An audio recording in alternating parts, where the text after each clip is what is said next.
Hey, what's going on, guys? Welcome back to Weeb Seen It Podcast, episode number 24. My name's Cam. And I'm Jimmy. And so this week, as always, we're going to have all the timestamps below for all the anime we talk about. Standard list. I think we're going to do Quintessential Quintuplets instead of Horimiya again. Yeah, probably had the bigger. Just because we've been kind of digging the current arc. But yeah, as always, timestamps down below, or if you hover around the bar.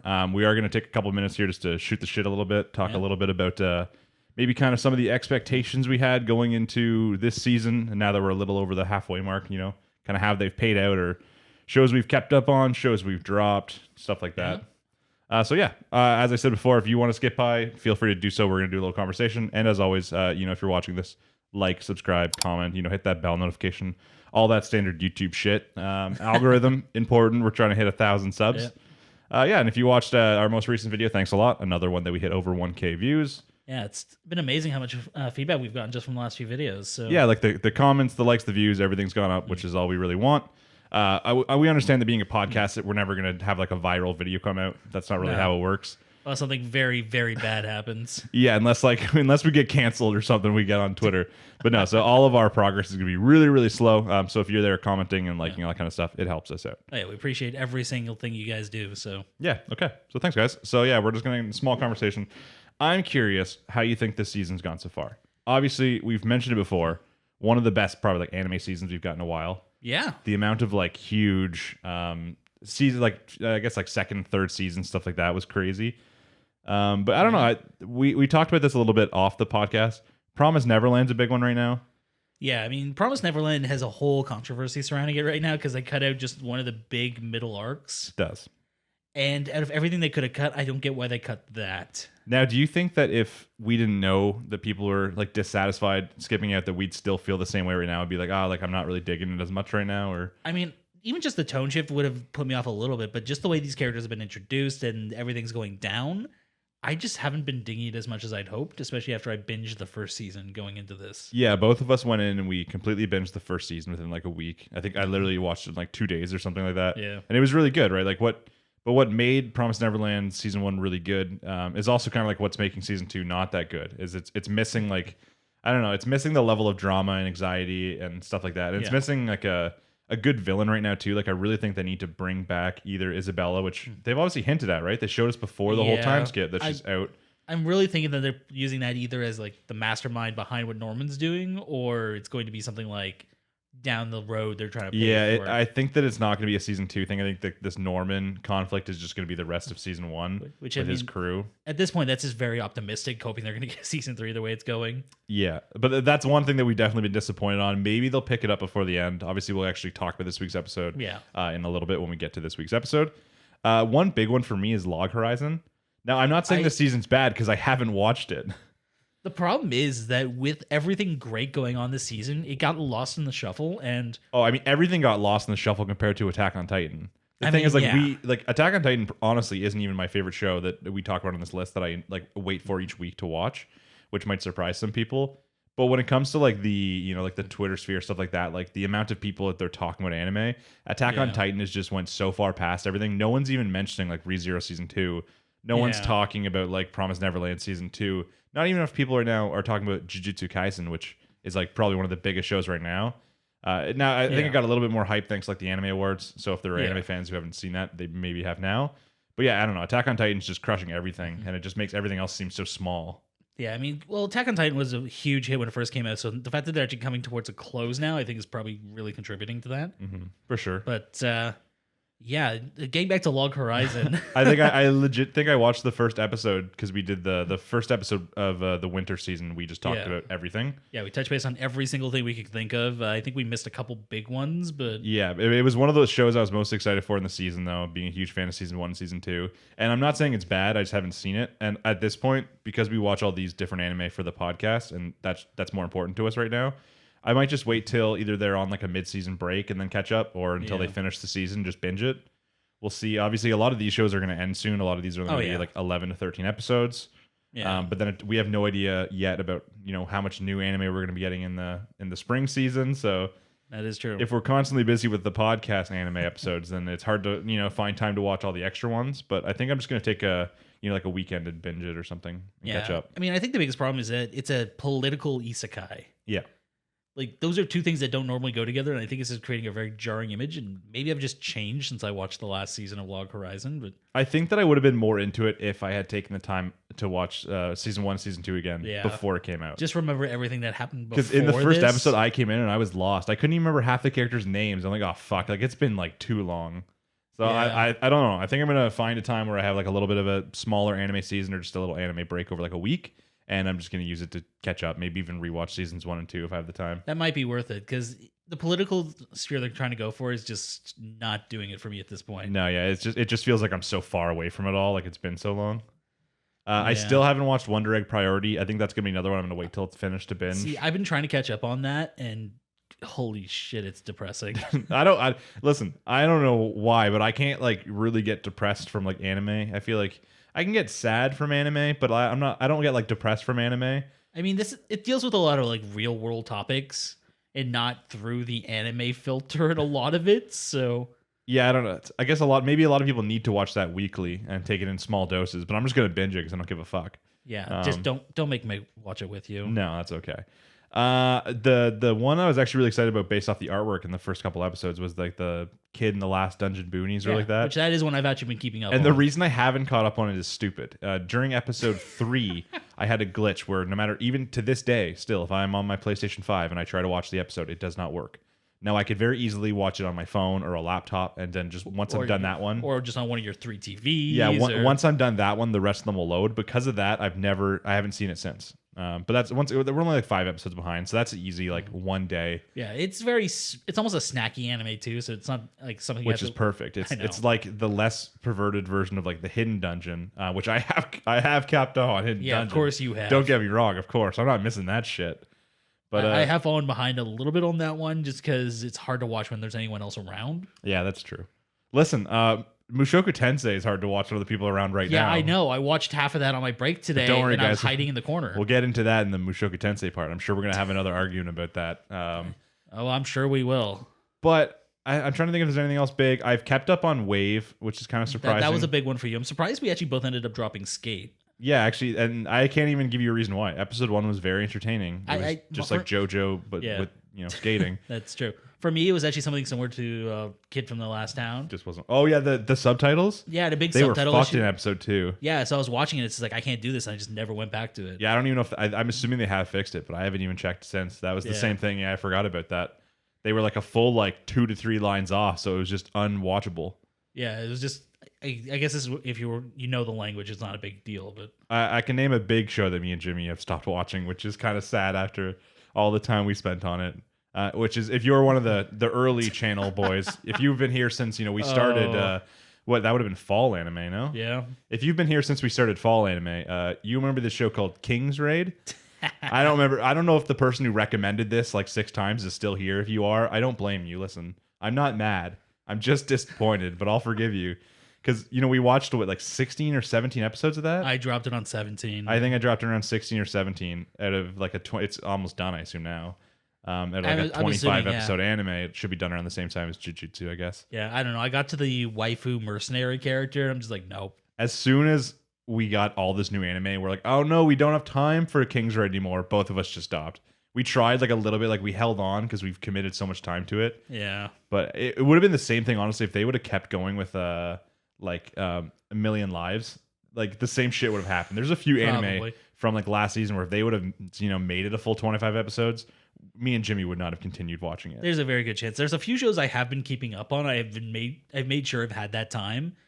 Those 2 would not have made the cut. No, yeah, we knew that while we were watching them. Like, hey, we're mainly doing about this. Even like the people in the comments who wanted us to watch it, they're like, hey, I'm sorry.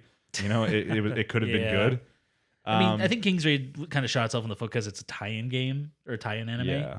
And I mean, like, it's a tie-in anime that doesn't even have like crazy high levels of fan service or anything. At least that would get people to watch it. I mean, they tried a few times and they had that, what was it, Cleo's? Yeah, but even that was like really poorly done. At least like you see some shows like the Fate series has a bunch of fucking weird spin-off anime series now. And there's another one about like girls who are battleships or something.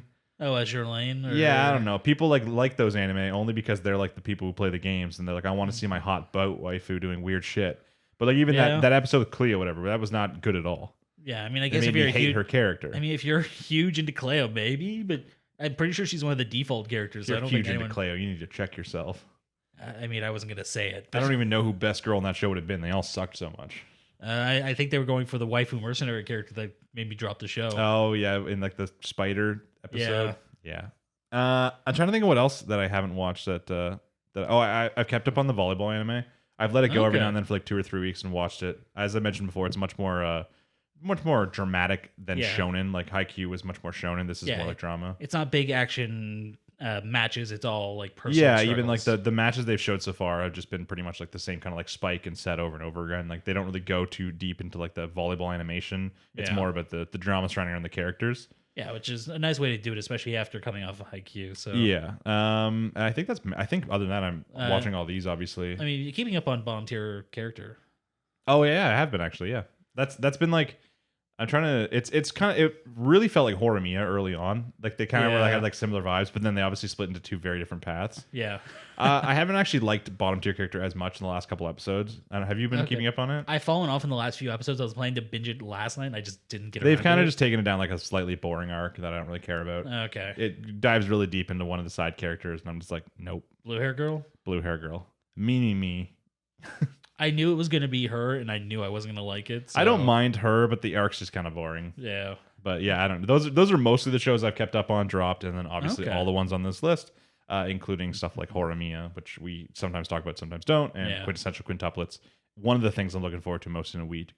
I'm not ashamed to admit. I don't know why. It's just fucking. It's so entertaining. I mean, I can't say anything. I read the freaking manga. It's so entertaining. I don't know what it is. We'll get into that when we actually talk about the episode today. Yeah, so. I think the only one I can really talk about that you haven't mentioned already would probably be Back Arrow. Yeah, there's always someone in the comments who's like, "Hey, Back Arrow's good," and I'm like, I'm not arguing that it's not, but I watched the first episode and I was just like, not for me. Nope. It's the most Trigger anime not to be made by Trigger.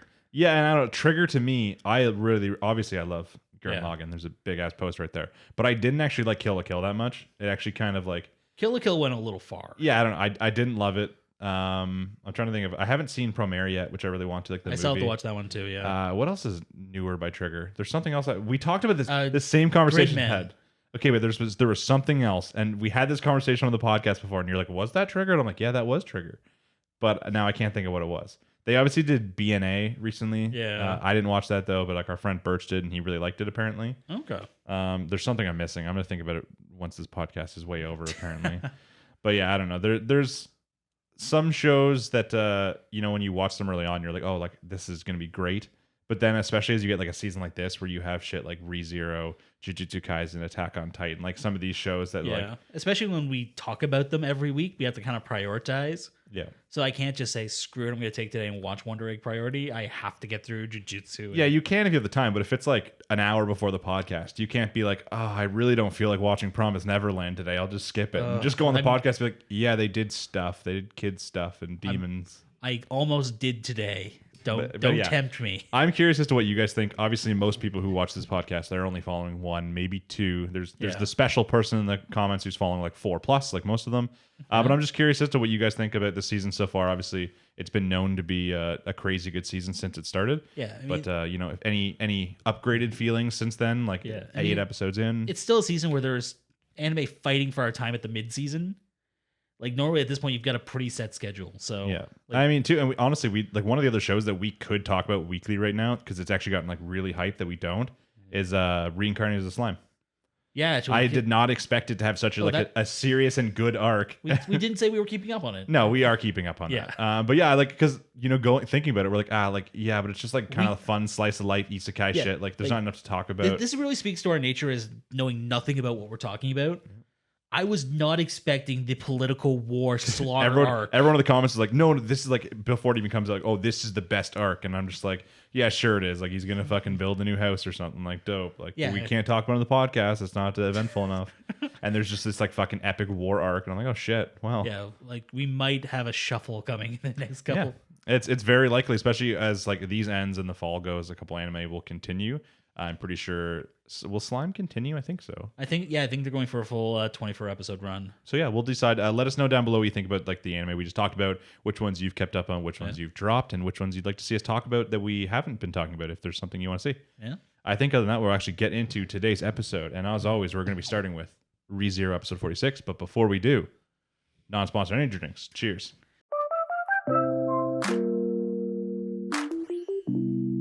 Okay, yeah. So first up, we're going to be talking about ReZero episode number 46. Reunion of Roars.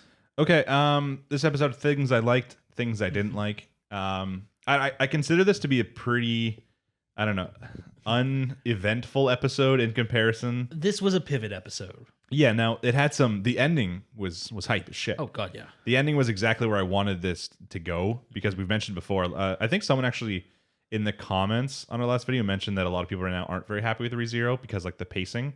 And I was like, that's pretty fair. We talked about this last episode. Yeah. We're like, hey, like I don't have a problem with it, but I'm a little bit worried about if they're going to be able, like, how much content are they going to cover in this last, like, what they have, like, a few episodes left kind of thing, right? Yeah, because, I mean, one thing I noticed, this episode was a full 29 minutes. Yep.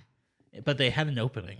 Yeah, I don't know how they decide this sometimes. Yeah, it feels like a dice roll. Like, I think this is only the second time I've seen the opening this season. Yeah, they play it fast and loose with deciding that. They're like, they literally have a dice, like, okay, opening, but no ending today, guys. It's cool. Yeah.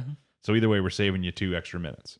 But yeah, we've talked about it, about how, like, with the amount of episodes left, how can they solve all this? Even if they solve the whole Sanctuary plus Mansion issue, it feels like then when you look at season 2 as a whole and what you ended up getting from it, you got like one Subaru arc. You got the Mansion and Sanctuary arc. Yeah, we got one Subaru arc. We got the Amelia arc. We got a little bit from the Witch. Yeah, it's not that I don't think there's a lot, but it just means in like comparison with like season 1, when you look at how many different like arcs that you could clarify by like, where he had his like reset points. Yeah. Crazy amounts, right? Like you have one in the first 2 episodes, then you have like the Rem in the Mansion, him getting killed in the Mansion arc. You just, as you go on, there's like 5, 6, 7 different reset points. And in this, we've had 1.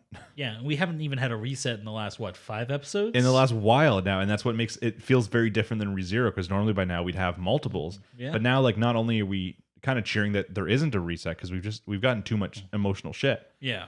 We don't really want to lose that. I mean, we know he's not going to get a reset at this point because they're not going to throw out the last 8 episodes. If they did, like, I don't know what the fuck we would do.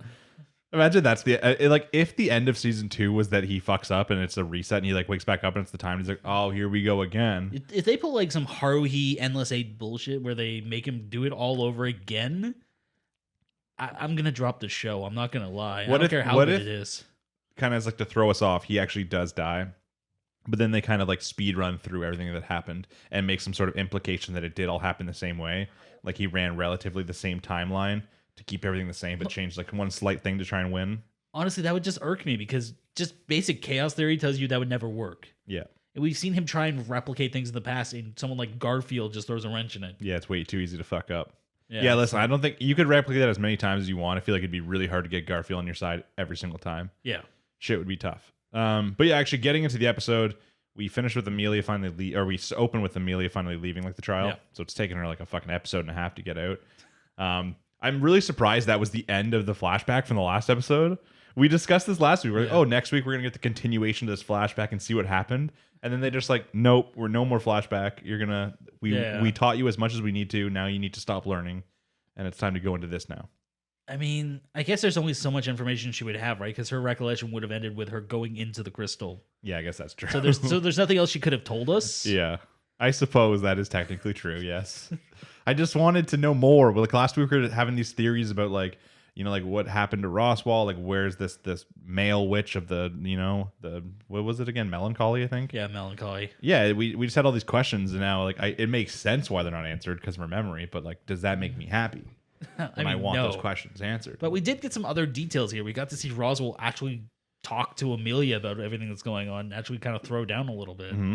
Then Amelia kind of just like said, fuck you, Roswell. I don't give a shit. Yeah, like even just that kind of cements all the changes she's gone through in the last few episodes, which is really, really nice.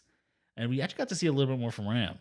Yeah, we did, which, I mean, like, if you're someone out there who's saying Ram is best girl, I can't imagine you could be any more wrong. Because, like, no offense, but if you like Ram, there's no reason to. We have none of her character really give you a reason to like her. And if you just like her look, you can just like Rem. Just imagine she has pink hair. So if someone's out there like tearing it, like, there are people out there who are like, Beatrice is best girl. And I'm like, first of all, you're wrong. But at least I'll let you have that because, she has some character that's different. Yeah. I mean, Rem is just better Ram no matter how you look at it. Now, I'm sure eventually in a future season, we're going to get more Ram time. She's going to be like the main focus, maybe. We got some more detail. We know that she's working for Roswell specifically after he's the one responsible for killing all of her people. Which makes sense. No, well, I mean, it makes sense that he was partially responsible. Like, Yeah. the witch's cult shit. Yeah, and we actually got to see her facing off with Roswell alongside Puck. Mm-hmm. That was a surprise. So, I mean, that is some credit to give her some weight as best girl for somebody. Like, before now, you were wrong. But Yeah. Before, maybe now. There's like a sliver of hope that you're allowed to have her as best girl. if you just wanted someone who would throw down with Roswell and try and murder him, then you have your best But girl. yeah, her going up to like Amelia, basically saying like, "Hey, I want you to make like a promise," kind of thing. Yeah. And she basically like still wants what's good for Roswell. Yeah. But like Roswell had like this like fun moment where he's like, I have this theory that like, whatever saves the person should also kill the person. Whatever fucking I don't remember the exact quote, but Those who ask for help from a demon should die by the demon. Yeah, it's basically saying that, and then it's like the outcome where he always thought that like Ram should be like the death of him because he killed like the whole family. But yeah, what do you think about the Puck? That was a little bit of a twist. The fact that Puck was just like we knew Subaru was carrying him around, Mm-hmm. and we knew that Subaru passed the crystal over to Ram. Yep. Do you think Subaru knew that she was going to go fight Roswell? We can only assume he had to. I mean, yeah. How? I mean, I guess he just figured like that would have been the outcome. But up until this point, Ram has never done anything against Roswell. So yeah, I mean, for all we know, this is just his insurance policy. Just like, hey, if anything goes wrong, use Puck. yeah, he could have had this and be like, maybe it wasn't going to go to Ram. Maybe it's going to go to someone else or stay with him in case something goes real wrong. Yeah. But then at that moment, he's like, oh, this seems like this is what the outcome here.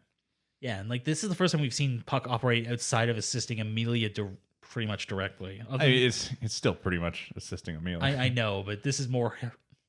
You get what I'm saying. We also do get to see, we know from the previous timelines that Roswell creates the snow, which leads to all that. And this one, we get to see how he does said thing because we see him going to do that again. Yeah, I mean, I wouldn't expect him to actually use the crystal that his master and his friend kind of. I guess the excessive co-manifest. amount of mana that's required to do such a, create weather changing effects is very large. Like, it's nice to know the scope of Roswell's powers, knowing that he isn't able to just do that himself. Yeah.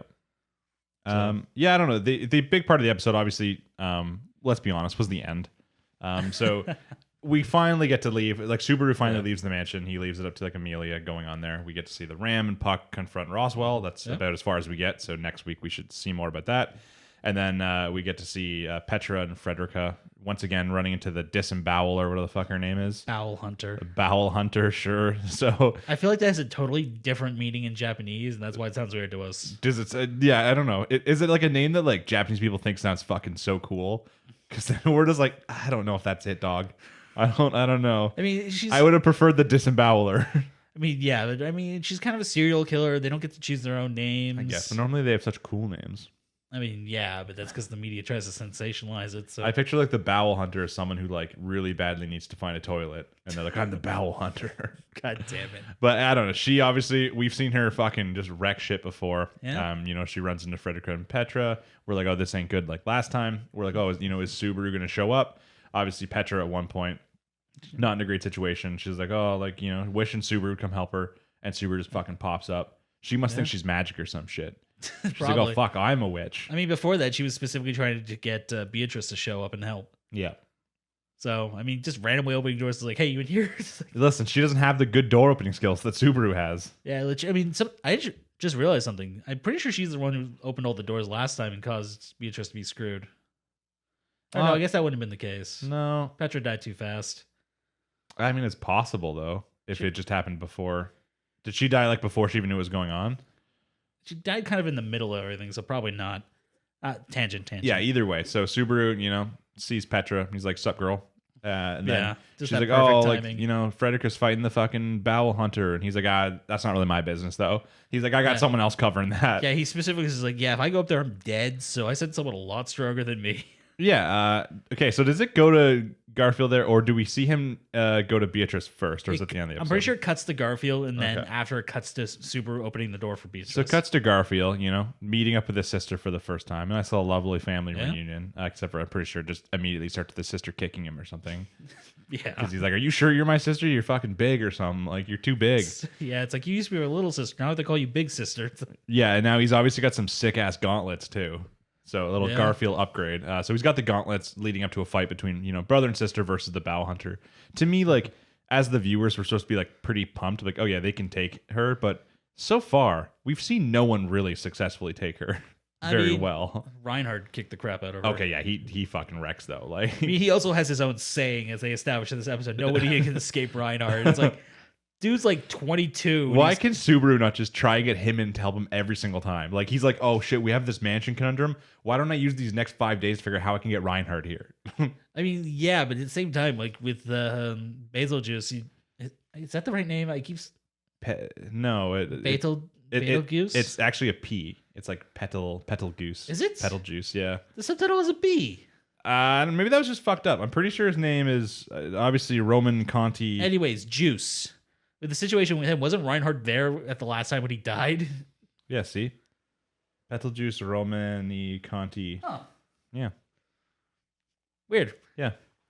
Why don't people just call him Petal? That's a cute little name. Have you looked at him? I mean, Reinhard wasn't there. Wasn't he there when Subaru got body jumped into? No, that was Julius, Oh, right. Yes. who's also strong, but I don't think he's Reinhard strong. Yeah. But I remember Julius was like one of my favorite parts about season 1 because it started with like such a hated relationship, Yeah. and then they became like bros, and I was like, I like that. But yeah, That's I don't know if Subaru would have got Reinhardt to this mansion somehow, fucking solved whole issue. Yeah. Obviously, right now so in the next episode we assume we're gonna get a confrontation. You know, them fighting the Bow Hunter, but Subaru also needs like, what's his plan for the stupid little village bitch? Because that's the other one, and at this point, is he wondering if she's always been evil? If this is like some sort of body possession? Like, I don't know. Well, no, he established she was always evil because she was the one who hit him with Curse Beast the first time. mm-hmm. So this is a long-lasting thing. This isn't new. This is like a plan. Be like, hey, I guess because like Amelia's in like the castle over, they're like, hey, we need to set someone in this village. But she's aged since we saw her. Did she? Yeah, same with Petra, because it looks like they're older than when we first encountered them as like the little kids, right? Like Petra looks like she fucking somehow like became 10 years older, and I don't know why the show decided to do that, but I don't feel like you're right. if you go back to season 1, they're like really really young kids, and they look like they've at least aged like 3 to 4 years. Okay. But I don't know if they just wanted Petra to be more adult so she could like get the job and have like a crush on Subaru, and they thought it was too weird if she was like 5 still. But Yeah, I'm pretty sure the I other don't girl know. has aged slightly too, and that's why I have questions about that. But that's not going to be a next week thing, anyways. I mean, this could be a petal juice thing where it's someone who just takes over a new body every time they die. That's what I was thinking. It could be just someone taking over bodies. I don't know. We'll probably have to wait till next week, and then obviously how it ends with Subaru going into the library, saying "sup" to Beatrice. Yeah, he's gonna pull Beatrice out. I'm pretty sure Otto's probably gonna deal with the summoner, right? How the fuck is Otto? I get He fought fucking Garfield. okay, but I mean, like he used a bunch of traps and shit. Like he already had like home field advantage. He had everything set up. Did he? I don't think Otto's from there. Garfield had home field advantage and he still lost. Yeah, I don't know. I guess if he doesn't even know the local animals, they might not even help him. I mean, that is true, but they also might not like someone who's summoning dark, or is it summoning, or is it just using dark? Okay, the creatures? only reason I could see this fight happening is because she seems to be like a monster. What are they called? Mabeast, I think is what they're called. Mabeasts. She seems to like control Mabeast, and he controls like animals. Except he doesn't control them. He just like, yo, help me, Mr. Bird. So that would be obviously like the counterpart interesting fight, you know? But yeah, like he doesn't have to beat her. He just has to slow her down enough for them to escape. it also seemed like she never came to the mansion anyways in any of the different timelines. It was always like she was like the backup in case they managed to get out of the mansion. So I don't think we're going to be seeing her next episode. There's too much mansion shit to go on first. But one thing you have to note is that Garfield specifically told Frederico to leave. So it's going to be just him fighting the Bell Hunter. Okay. So we could have Frederica running interference against the mob beasts. She could, yeah. I'm assuming that she's just going to go try and take Petra and get out. Yeah. But obviously Subaru would know even if they try to run out, then the other one's going to come in, and he already knows the other one's a thing. So we assume Subaru's got a plan, but we're not going to find out what that is till next week. But yeah, overall, the episode was good. It's just like I don't know what I want from ReZero anymore. That's like the issue, is that I know that people are saying some issues with like, the people think that the way the anime is using some of this like season 2 time isn't perfect, and once again we haven't read the manga, so we don't know how they could be doing it better. I mean, pacing is always a hard thing to do when you're converting from one medium into another. Like, I'm sure there's a lot of information that needs to be conveyed from, is it a light novel or is it a manga base? Manga, maybe. Either way, I'm both sure probably at some point. There's probably a lot of information they want to make sure it gets across before they leave people in the dust. I mean, jumping forward a little bit, Kumodesu does this sometimes too, but they always correct it like the next episode. Mm-hmm. So I mean, if you think about it, the way they're pacing it could definitely be faster, and we don't want to spend the entire arc on Sanctuary, right? Oh well, we'd assume, yeah. So like they're gonna have to wrap up the mansion in the next couple episodes. They're gonna have to speed through Amelia doing the trials. Do you think that's going to be proper pacing, or do you think it's going to feel rushed? And well, that's what no matter how you look at it, I feel like they can either.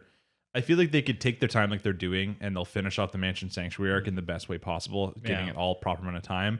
But then there'll be a dissatisfaction that that's the only thing we got in all of season 2, or they'll try and rush it to get something else in season 2. But then you'll be upset with how the end of this arc was handled. So it's kind of a lose-lose situation, no matter how they do it. Because can you think of any points where they could have cut something out to make more time? I don't. You would want to say yes because, like, for instance, in the last this episode and the episode before, it kind of feels like we've gotten the same conversation between like Roswell and Subaru that we got between Roswell and Amelia.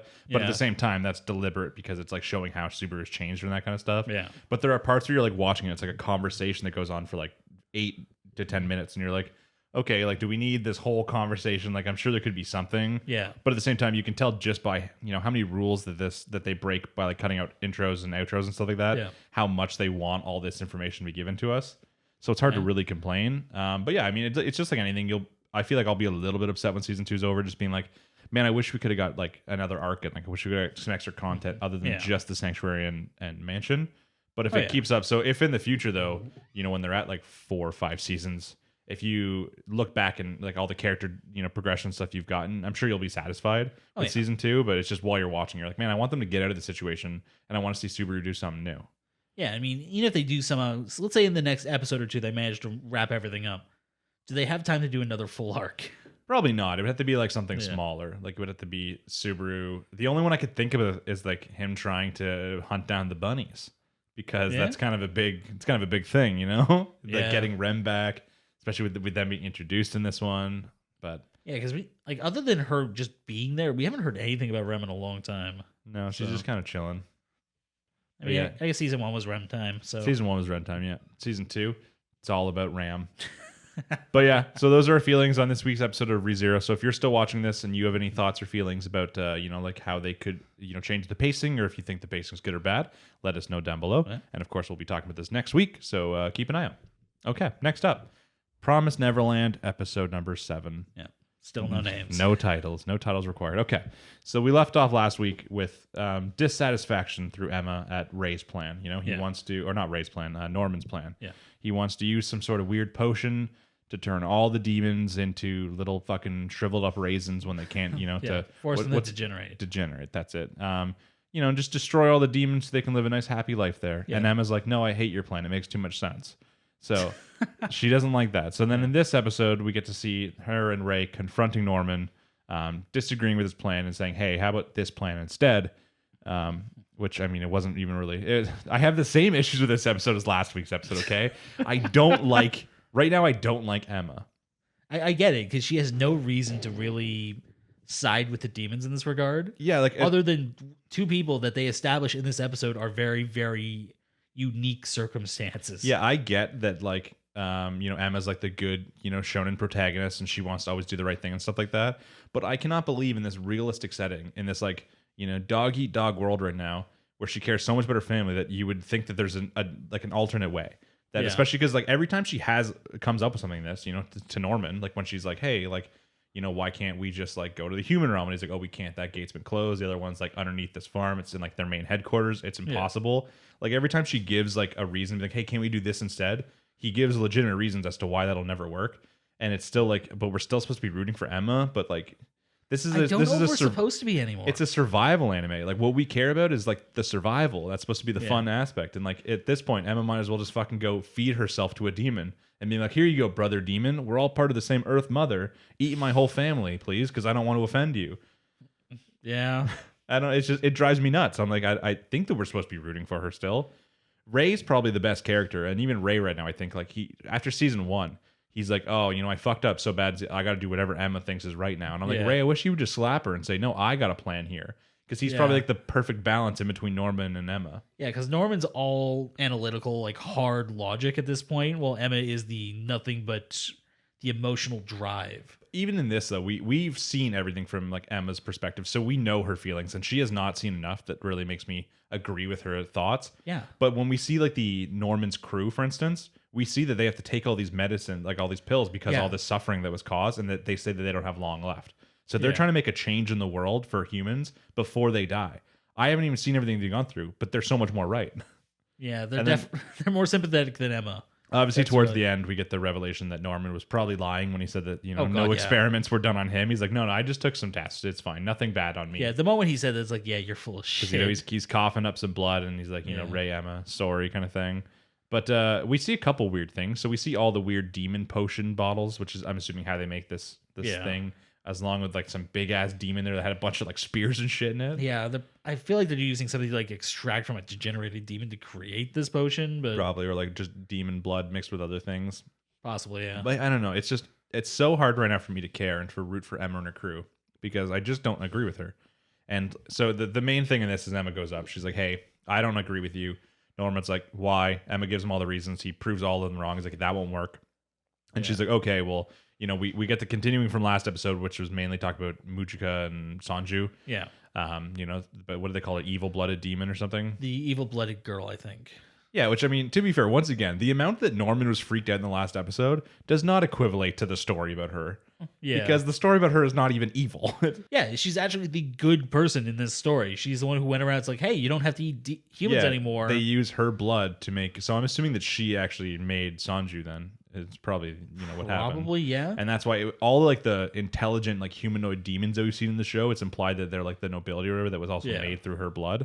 But yeah, so her blood basically creates demons that don't need to eat humans to survive, and they have more of a human shape and intellect and stuff like that. Yeah. So Emma's like, hey, we can use that blood to, turn all the demons to these demons, then they don't have to eat us. But Norman's like, that's cool, but like just because they don't have to eat us doesn't mean you're going to convince them all not to. Yeah, I think Sanju being a case in point in that. I mean, even like look at real world. Like we realistically could make all humans, vegan. Like Jimmy, you could be a vegan right now. Are you going to? No. And that's what Norman's not even like he looks, obviously some of the people in his team are like, demons or monsters, I want to kill them all kind of thing, angry. But even in Norman's arguments, he doesn't even seem that like emotional about it. He's just like, that won't work. Like, yeah, not all demons are bad, but like you can't they're not all going to decide that, all of a sudden their food is worthy of like living and not being eaten and stuff like that. Like it just doesn't make sense. Like even if it was possible, it would take like centuries to try and slowly move all the demons towards not eating humans, and think of how many humans you're still going to sacrifice in the meantime. Yeah, and even just consider the amount of blood you would need to convert the entire demon population into this. That's true. We don't even know what like the outcome. We don't even know if there's like a limit to how much Muji can do. We don't know enough about her abilities, stuff like that. Yeah. So yeah, either way, from there they decide that because Norman obviously wants her dead. Then Norman's like, hey, that not that she's really evil, but it goes against the plan. Yeah, plus she has the ability to undo what he's done. Yeah, so he's like, oh, we got to kill them. And, Emma's like, no, don't kill them. They're our friends. So then they make a deal, Emma's like, hey, we'll go find the two of them within, they settle on 5 days. And then if we find them, bring them here, then you won't go through the plan. And Norman's like, okay, sure, yeah. But then obviously off screen, or on screen for us, when the other friends, he's like, no, I don't really give a fuck. He's like, we'll just kill them and we'll do the plan anyways. Yeah, so, like we're even assuming that he's not going to just do the plan while they're gone. Yeah, it's very possible he does the plan while they're gone, and then they bring them back, and his whole plan anyways is just it's like, okay, Emma. I mean, Emma's kind of a dumbass too. It's like you're just going out and finding him the people that he wants to kill for his plan. Yeah, she's very, very trusting. Well, because they're like, hey, it's Norman. Like, he won't fuck us over. But hey, Norman's got shit to do. Yeah, Norman's got, humans to save. Yeah, you also have to remember, how much time did Norman spend doing things in secret and lying to them in the first season? Yeah, the whole thing is like, Emma and Ray want to prove that, like, that Norman isn't always right in his like analysis. And the first one, Norman thought he had to be shipped off for them to succeed in the escape, and they're like, no, you didn't have to. Like, we could have succeeded. We could have found another way. So now they want to prove him wrong. But let's admit it, Norman's right. You got to make sacrifices sometimes to, especially when it comes to a world-saving scale. Some sacrifices are going to be made. Yeah, you don't have the luxury of mercy at this point. Yeah. So I was kind of surprised that like none of the children in the family were slightly against the idea. Like, once again, we talked about it last week. I thought maybe Dawn was going to be slightly hesitant to being like, hey, are we sure we want all these demons? But they're all like, hey, fuck yeah. I mean, Dawn was the one who was like, yeah, no, we'll go with you. Gilda was the one who was like, yeah, no. Yeah, and even she was just like, oh, I'm just worried for you, Emma. I think Gilda's in love with Emma. Like, she seems to just like kind of kowtow to her, and just like, that's true. That's probably true. But yeah, the issue is just how much I disagree with just Emma's plan. So I don't really give a fuck about what she does or why she does it now. I mean, if we'd had those other arcs and maybe given us a reason to care about other demons, and that maybe there were other people in this world that were actually halfway decent, maybe one thing. Yeah, even in this, it's implied that we didn't really miss much when it comes to that because they only really mention Mujika and Sanju. Yeah. So either way, obviously the next couple episodes are going to be them searching, trying to bring them back. I really kind of hope Norman just does his plan while they're gone, and then they don't find out of it till they get there, and then they have Mujika and Sanju, and he's like, "Hey, the perfect opportunity to kill these guys." Yeah, I mean the big question is, do you think they'd actually be able to take Sanju? I don't know. The humans seem pretty fucking tough. I like that guy with the paper bag on his head. That dude seems like he's gonna fuck shit up. I don't know. He just looked tough as nails. That dude's psycho with dual katanas. You know he's gonna mess stuff up. Was he the one who killed the demons in the last episode? I think so. Yeah. He obviously had like a different demon costume on, so we didn't get to see it. But I mean, I feel like the guy could walk through town with a paper bag on his head and people wouldn't screw with him. either way, I'm excited to see it. But yeah, I don't know. I'm rooting for Norman right now. So yeah, I almost want us to do a protagonist swap. yeah, same. Just get rid of Emma and them. We don't need. I still like Ray, but like Ray needs to stop being such a simp. I'm just gonna say it right now. Okay, I understand that you've made some mistakes and now you want to. You're like, hey, now I'm going to trust every single thing that Emma says and does. Yeah, but like, I mean, he owes her life. Yeah, I don't care. Yeah, his life. Yeah, he's got to make better decisions. He has to slap some spent sense into her. He has to be like, listen, and like sit her down and be like, tell me all the ways you think this could work out in the end. I mean, if you think of it, there's a chance that that's actually what he's thinking. That's why he's agreeing to go out and find them. Maybe so he can bring them back, get them killed, and is like, yep, nope, sorry, we're screwed. I doubt it though. That's season 1 Ray would do that. He was tougher, but season 2 Ray, fucking simp. We can hope. Yeah. Either way, that's probably about it for Promised Neverland. I'm really curious to hear you guys' thoughts on it. Obviously, there's a lot of controversy already with the going off the manga into this whole new arc, skipping some people's favorite characters, favorite storylines. Yeah, well, my understanding is that they didn't even... This isn't an original arc. They just skipped like one of the most popular arcs. Yeah, like the year that took place is just a year that we would have seen in the manga had we been reading, or if they would have made that into this. So I'm just curious. A lot of people apparently lost some of their favorite characters and stuff. Yeah. So if you're a manga reader, just let us know what you're missing right now. And how you feel about where the season's gone, and how you feel about Emma's plan compared to Norman's, because Norman's best boy, and he's right. Oh yeah, we'll be talking about Promised Neverland next week. I think we have, what was the first season 1? 13 episodes? Yeah, it was just a short run. So okay, so that was only episode 7 since we took that mid-season recap for some reason. So we still have about half a season left to go. So we'll see where it goes, and maybe it'll pick up, maybe it'll get worse. So only one way to find out. Okay, next up on the list. Biggest anime of the week. I'm just kidding. It is Quintessential Quintuplets, episode number 8. Scrambled egg. The fuck is it called scrambled eggs? Does anyone even eat scrambled eggs in the episode? No. I guess because like the girls are scrambling. I don't. Okay, most of the episode's plot is simply like this.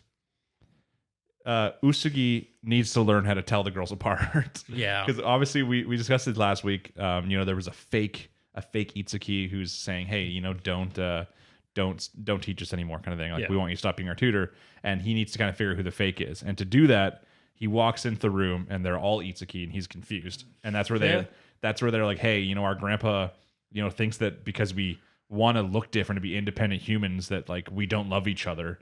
So their grandpa's fucked is all I'm getting from this story. So they all have to, whenever they're around their grandpa, they all, look the exact same, and they just decided Itsuki was the one. I mean, I guess she's the easiest one to replicate because she has long hair, right? So you can just get a wig. I guess, but I mean, like, does she have even the long? Yeah, I guess she has to have the longest hair now. It would have been Nino, but yeah, and before that it would have been Yotsuba. Yeah, based on the previous high school image. But yeah, so they all have to be Itsuki around the grandpa to make him think that they still love each other. Yeah, obviously making it confusing for Usugi, and that's where like they play the game again against like guess who is who, and he still sucks. He couldn't get it when they all had different hair, so they're kind of cheating at this point. That's true. So not only is now he has to, I feel like he's kind of making maybe some of them upset by this because he can never guess, but he's also still trying to figure out why all the other ones were also like acting weird, right? Yeah. He knows that most of them have been acting strange. I mean, the only one that we really knew was definitely Ichika and Nino. Yeah. Because we knew Nino was acting weird because, she was just being pretty hyper aggressive because now she's in love and doesn't 100% know how to handle it. And we knew Ichika is being weird because she saw Nino confess to him, and she also loves him, making it a little bit strange for her. Yeah, it doesn't help that Nino went to her for advice. Yeah, that also made it a little awkward in this. And then, listen, I appreciate Ichika trying to fuck her over a little bit.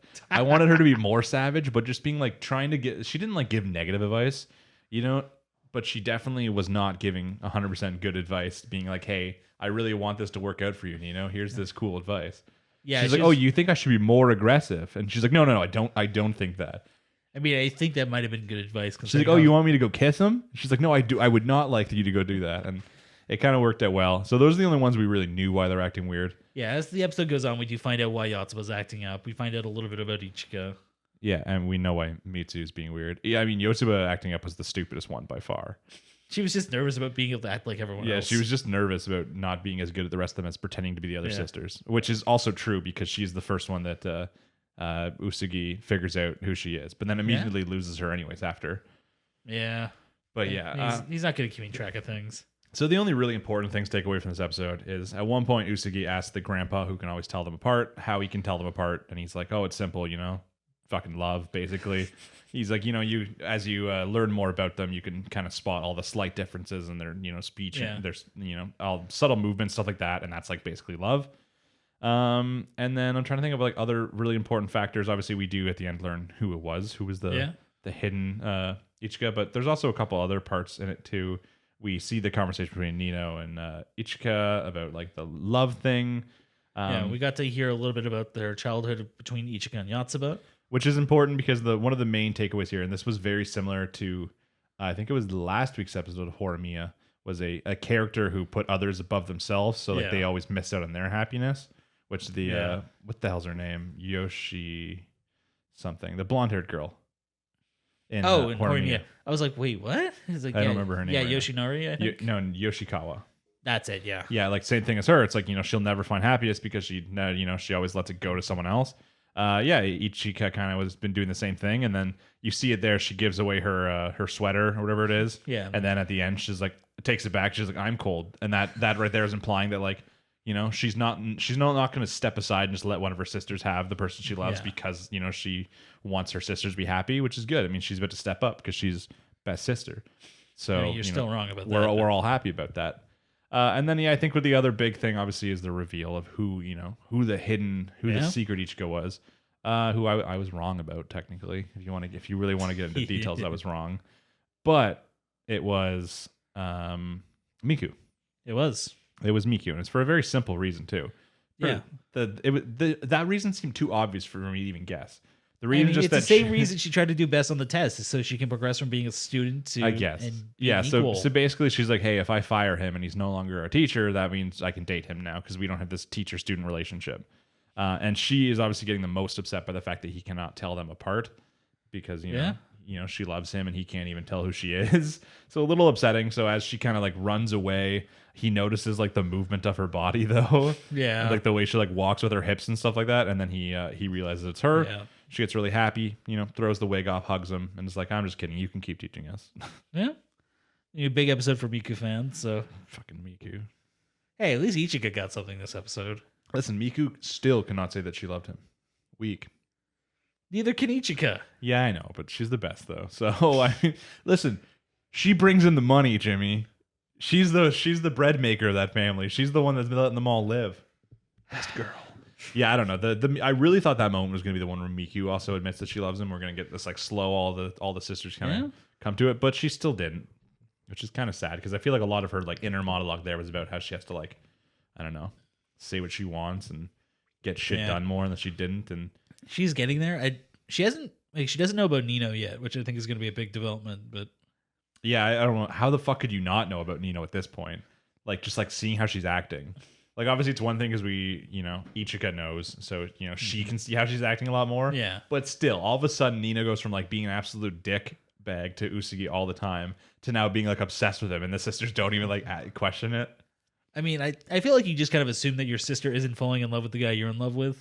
I don't know. I feel like who else do they spend time with? It's just like a Stockholm Syndrome thing. I mean, they go to school. They have people outside of this little circle we see. We've never seen them hanging out with other boys yet. Maybe that's an arc we need. Maybe we need like I don't know.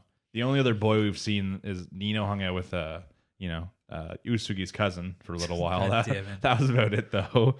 But I don't know. It's just Quintessential Quintuplets is just so entertaining, and it's hard to put my finger on because I don't know. Yeah. It's not like trashy. Like, they don't really have, this episode a little bit, like literally in the first like 2 minutes of this, Meg's like, how many fucking Hot Spring episodes does this show have? And I was like, this is literally only the second one. She's like, well, all the other shows I've seen you watch recently have had a Hot Spring episode. To be fair, this is like the second one out of like 7 episodes. Yeah, I think that she must have been watching recently when I had different Hot Spring episodes. I know they were in a Hot Spring and not ReZero and the Slime Isekai at one point. Yeah. I'm trying to think of what other ones they were in a Hot Spring at, but apparently a lot of anime have them. I mean, most shows have a Hot Spring episode at some point, so I can't believe we've still never gotten a Quintessential Quintuplets beach episode. Some things are just too much for you to How handle. have they never taken a study break to go to the beach? How is that's a plot in every TV show ever, and it's an anime, and they need a beach episode. They're saving it, man. We better get it this season. But either way, yeah, that was Quintessential Quintuplets. Not tons plot to talk about every single week, as we've discussed before. It's just a very entertaining show. If you haven't watched it, you should try it. Season 1 was also very good, but I think I'm liking Season 2 more. Season 2 definitely has a lot more character development going on. Season 1 was a lot more studying, and like the plot was always the exact same. It was just inside their living room. Yeah, it was a lot more framework for that. Yeah, now they're kind of building off. It was like getting to know the characters, so like as a fan, you could tell which one's your best girl going to Season 2, because then Season 2 seems like it's going to be the brawl. Yeah, like which girl's going to win. So I mean, I don't think we're quite there yet. No, not yet. I feel like you have to remember this is still an ongoing series. Yeah, but I mean, like it just feels like more like now that like the women have now announced it, or at least not all announced, but we know that they all. We're at 60%. The only one who at this point might not actually be in love with him is Itsuki. That's like the only one, and obviously she's like the freebie. She's the one you kind of expect him to end up with because she's the initial girl. I know, but there's right now she's actually like the least in love with him. I still like their progression to becoming friends. Like that's good, but yeah, out of everyone else, we know the other 4 are in love with him. That's just I guess not Yotsuba. I guess Itsuki and Yotsuba. I mean, they all will be, but those 2 at this point are the ones who are not in love with him currently. I think the biggest thing is like I fell off the series and I stopped reading it because we were covering it here. I'm really scared they're gonna pull an isekai and go with the wrong girl, and they're gonna make Itsuki be the one he ends up with. Listen, what if they end up with all the girls? I mean, I feel like this is overly complicated. Oh, there's one other thing we did learn in this that was important. We learned the name of their mother.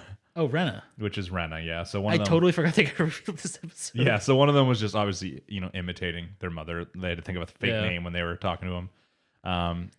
It still might be a secret sextuplet. We don't know for sure. It has neither been confirmed nor denied. Yes, but the mother named her 6th child after herself. Maybe she did. Maybe she didn't die, and it was actually her the whole time. Maybe she got cloned. I was gonna say I shouldn't be saying anything. I'm technically named after my dad. Aha. But yeah, either way, fun episode to watch. If you're watching Quintessential Quintuplets, let us know why down below. Let us know if you're enjoying it, and let us, of course, know who is the best girl. Okay, next up, big one, of course, Kumodesu. So I'm a spider. So what? Am I dead? Okay. First, I'm gonna just ask: did you watch the after credits scene? Yes. Okay, maybe, thank God. Maybe. Oh my God. I think I did, guys. Don't worry. I won't remember it until we talk about what it was, because I just skip the end credits and go right to the scene. I know you do. So I don't. Okay, what was the end credits scene? Give it to me right now. It ties directly into the title. Is it? Oh yes, it's the teacher talking to them. No. Okay. Where she gets blasted by the dragon. Yeah. That was the last scene in the anime. No, the teacher talking to the students was.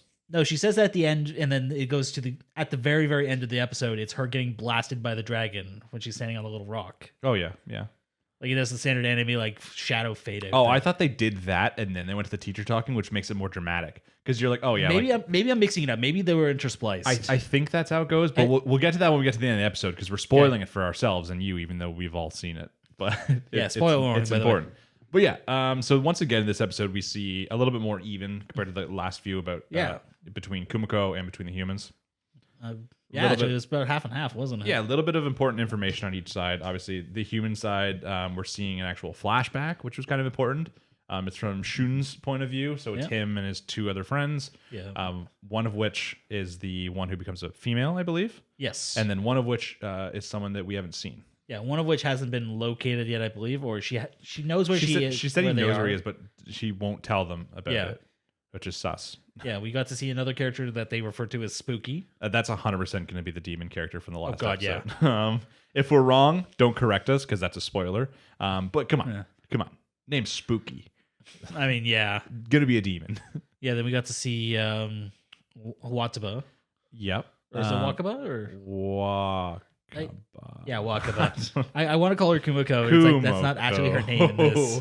And like, you know what I was kind of sad about though? I don't remember what his Japanese name, but like Hugo, like Yeah. I kind of liked his character. He seemed like a nice lad. He seemed like a decent dude. I mean, he did kick a soccer ball at them, I think, at one point, but then he's just like, "Hey, hop in this game," and then he's like, "Oh, good shot, guy." I don't think it was deliberate. I think it was okay, but yeah, I don't. You know, it's kind of sad. yeah, because like Hugo in this world, like if Shun did that, he would be trying to kill him for taking the spotlight. Yeah, it gives me like it's like one of those things where, you know, the first episode in like a TV show is all these kids in high school and then they like crash the bus and they're like on like the island, they have to survive. Yeah. And then shit gets dramatic and you think back to the good old days where they were just playing soccer with each other. Yeah. It's very much those vibes. You're like, how did we get here, you know? I mean, yeah, because he was in a life or death battle with Hugo not long before this. Yeah, he just tried to fucking assassinate him. Yeah. That's what they're talking, but they're, you know, apparently he didn't really get punished for it. It's been kept pretty low because, you know, it can start a war if one son of a noble tried to one prince tried to assassinate. stab another prince. Yeah, so they kind of kept it hush hush, kept it secret. Yeah, I guess this all ties into the whole skills are evil and corrupt you thing, doesn't it? Yeah, I definitely think that's it. I think that it really just comes down to it gives you that perspective, especially with just like having skills like that gives you the perspective that this is all a game, which lets you think that you can get away with shit. Right, in his mind, he's like, oh, this is just a fucking game. I'm getting all these skills. So, like, why should I care if I kill someone? It's just a game. Not to mention the amount of skills he has makes him think he's so powerful that he thinks this whole thing's fucking his game based around him. So, which means he did have the N% power. He did. Skill. But we only know 3 characters have had that, which were Kumoko, him, and then Faye. Yeah. So, I don't know what that means because, like, we've seen it in the comments a few times for our... Yeah, he doesn't have taboo. Like, he hasn't killed. I'm assuming if he just killed a human, would he get taboo? I think would it's he, like eat a human. He'd get it if he ate a human. Yeah, cannibalism is definitely one. I think it's like for the most grievous of sins. Okay, I was gonna say because I feel like killing someone would be too light. This is like a mythical kind of world. I'm sure people kill each other all the time. And I mean, yeah, if you're a fighter or a soldier, you're getting taboo the first time. It's like, well, I guess I gotta go die now. Yeah, but it was very interesting seeing this backstory. We even saw Shun try to help Wakaba or once again who we assume is Kumoko. Technically, it's never actually been confirmed, is from what I've heard. I mean, based on everything we've it's seen, super in the future. The fact that the person who will become Faye was picking on her makes me strongly think it's her. Yes, that leads very strong. Unless it turns out to be Spooky. Twist. I mean, Spooky kind of his personality in that episode seemed more like what I believe Kumoko would act like. Was it him or was it her? I don't know. Because I'm pretty sure they referred to Spooky as a female. It's 2021. I mean, yeah, like maybe they identified as a female. Unless Spooky tells me themselves. I'm not going to assume. God. But I don't know. But yeah, I don't. Honestly, with what we saw, Spooky seems more like the likelihood of being Kumoko than the actual super quiet, shy girl who just wants to study all the time. We didn't really get Kumoko's not fucking quiet, that's for sure. We didn't get any actual personality off them. We just got that they like persimmon juice and being quiet. Yeah. So yeah, I don't know. Either way, that's definitely going to be the demon. And then, a lot of the rest of the episode was mainly focused around Kumoko doing Kumoko things. Yeah. Getting into cool battles and the introduction of not one but 2 additional parallel minds. Yeah, okay, to be fair, we never actually met the 4th one. I mean, yeah. So finally she actually dives into magic because, she's had magic, but it hasn't worked or she hasn't understood how. So then when her second mind actually did some studying using the fucking this world's version of Google, which she just has. Yeah, she's just like, oh, I have this skill that just works like Google for skills. Cool. Yeah, so she looks it up. She kind of learns the magic, and then that's when, boom, the whatever fuck the multiple personality skill levels up, and they get a third one. It's like, hey, you're the magic Kumoko. Yeah, so it gets the black mage hat. Yeah, it's freaking Megumin in spider form. Yeah, I pictured very like Final Fantasy black mage. I get what you're saying. Yeah, it's just the way she kept like pulling it down over her one eye, and just like the very still an edgelord. But yeah, so she's the magic specific Kumoko. They're focused on magic during combat and stuff like that. Yeah, and my favorite part is the first thing she's like, I can use magic now. Let's open Hades. Yeah, good idea. I mean, it doesn't work anyways. The amount of like magic circles around her like crumbling down and shit. Yeah, like that was before she got the magic mind. So I wonder if she's gonna try it again. I mean, maybe. I don't know. She might need to in the next episode. I mean, assuming she's alive. Yeah, but I can't say that was straight. After that, most of the episode then focuses around her running into a fire dragon, who seems to be quite mad at her. It also is injured. It's like already missing a large percentage of her health. Yeah, it was less than half health. It has a significant amount of flesh missing from its face, and you can actually see its rib cage. Yeah. So did Kumiko actually do something? Because the thing is, multiple times she mentions that it's pissed off at her as if she did anything, but she didn't, and it's already injured. Like at some point, did she like fucking accidentally do something that affected this thing?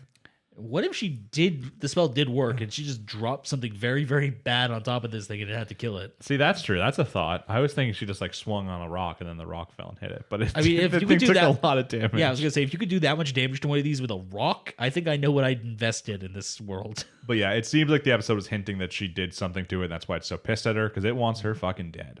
Yeah, I mean, for all we know, it just won a very nasty fight and it's just trying to get food. So she thinks because it's weakened and that kind of lost. stuff, and she doesn't really see an opportunity to run, she kind of takes it on. She thinks she's doing really well. She's getting some good attacks, and at last second, she goes for that huge ass poison spray in the mouth. Yeah. Perfectly planned, but he uses the fire breath to explode it, and that's where she kind of realizes that she's getting fucked. She realized that he's actually been destroying all of the land. Yeah. So she just has a very, very tiny little rock to stand on. But the best part of the part was obviously where she leveled up the inner minds thing for the fourth one, and they're like, "Hey, it's me, the fourth Kumiko." And they're like, "Shut up, not the time."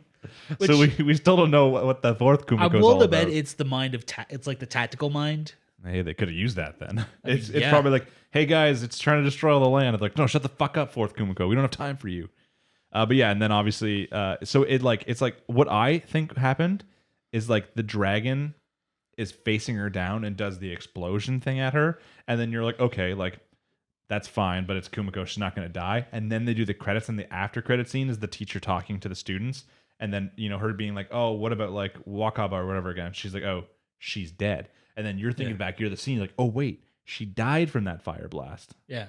See, I'm pretty sure I went back and double checked what the after credit scene was because I was going to ask you if you watched it because you've been bad about this one. And I'm 95% sure that I saw her getting fire blasted at this. So I think they spliced it together. I'm not going to double check it, but you let us know down in the comments below, because if there's one thing I know about all you guys, it's that you guys want to comment about Kumodesu. I mean, yeah. That's my recollection is like that. And they use that. It's kind of like, I kind of like laughed. It was a little tricky, right? Because they show her getting hit by an explosion. And I'm like, okay, like, they want this intensity, like us thinking, oh, she could die here. But it's Kumiko. It's the main character. We know she doesn't die. So then after when they're discussing the teacher says that Kumiko's dead. Yeah. Now, my big question is, she won't tell them anything about anyone. Do you really think she's going to tell them that someone died? So there is a slight spoiler comment that I can't unthink about when people mention this before. I'm pretty sure I missed this one, but go ahead. I'm going to say right now. So if you don't want the Kumodesu slight spoiler here, then don't listen. But someone said before that the Kumo timeline and the human timeline is separated by about 15 to 16 years. That sounds about right. So the stuff that happens right now, every time we see Kumiko stuff, it's like 16 years before the human timeline. Okay. Thus would be how the teacher would. It's not like they're the same timeline. She gets like a fucking mental thing like, oh, yeah, Kumiko's dead. This just ends. She's dead. Yeah. So this like rumors and stuff like that she died at some point. It might not even be directly referring to this dragon thing. There might be another thing down the line that maybe like people think that she died from. This might just be how they're trying to. Because at this point, if you're watching anime, you wouldn't know that they're in separate timelines. Yeah, I mean, the way everything was going down, I figured there'd be some sort of separation there. Like the idea of this working in 1-to-1 ratios. There's other questions too. Like if that's true, when we see Julius or Julius sort of like come into the dungeon, is that his timeline, like with the humans, and Kumiko at that point is already like 15, 16 years, and now there's something else going on. Yeah.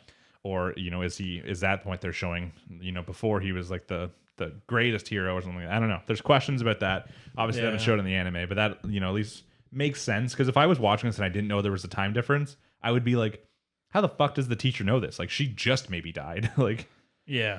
I always kind of figured that there would be some sort of time separation, but 15 to 16 years seems like a really huge gap. It seems like Kumiko would be really OP by the time she finally meets these humans. She's probably the demon lord we saw. I mean, maybe, but when you gotta ask again, when we saw that demon lord, in which timeline would that have been in then? Because that was directly in the episode with Julius, which makes you think it would be in the 15, 16 year in the future one. Yeah, because it was dealing with humans, which is something Shun refers to. So it'd be in that timeline. Because it was heavily implied that she's the one who the spider was scared of when it died. Yeah. Plus, like, controlling spiders. It seems kind of like a Kumiko spidery thing to do. I don't know. Yeah, obviously, that's a little bit more spoiler territory. Yeah. Either way, that at least makes me more curious for what we're going to see. I don't know when the hell they're going to show that. A lot of people say like the end of like the first, I don't know, like 13 episodes of the first cour or whatever it is. Yeah. I mean, we'll get some sort of payoff for that before the end of this half season, but I would like to point out that I 100% called exactly how they would cap off in the last episode, where we were discussing how Yeah, like, I know. Kumoko's got to deal with this like, life, this extenuating like God thing coming out, and like how's she gonna deal with it? I'm like, no. Next episode, she's just gonna say, "Fuck it, what can I do about that?" And move on with just her day. Detroit Middle City reference. Yeah, she literally, I think some of the lines were like word for word what I said last week, and I was just like, classic, nailed it. Yeah, I was watching it. It's like, you're gonna be such. We're a 8 episodes in, but I already got her personality nailed, perfect. So I that was figured you'd be entertaining. smug coming into this. But yeah, it was a good episode. Obviously, next week we're supposed to believe that she's dead. I think once again though, they're just gonna be like, she didn't die, and like something else. But I think I just had a thought. Do you remember what that new mind looked like? the what? Like the fourth mind. No, but did it also not have like a hat or something? It had like a white or like a blue like tabby thing on. You think it's Ninja Kumoko? Maybe. You think she pulled some body double stuff and got out of it? Maybe, but she still has no land there though. She's a spider.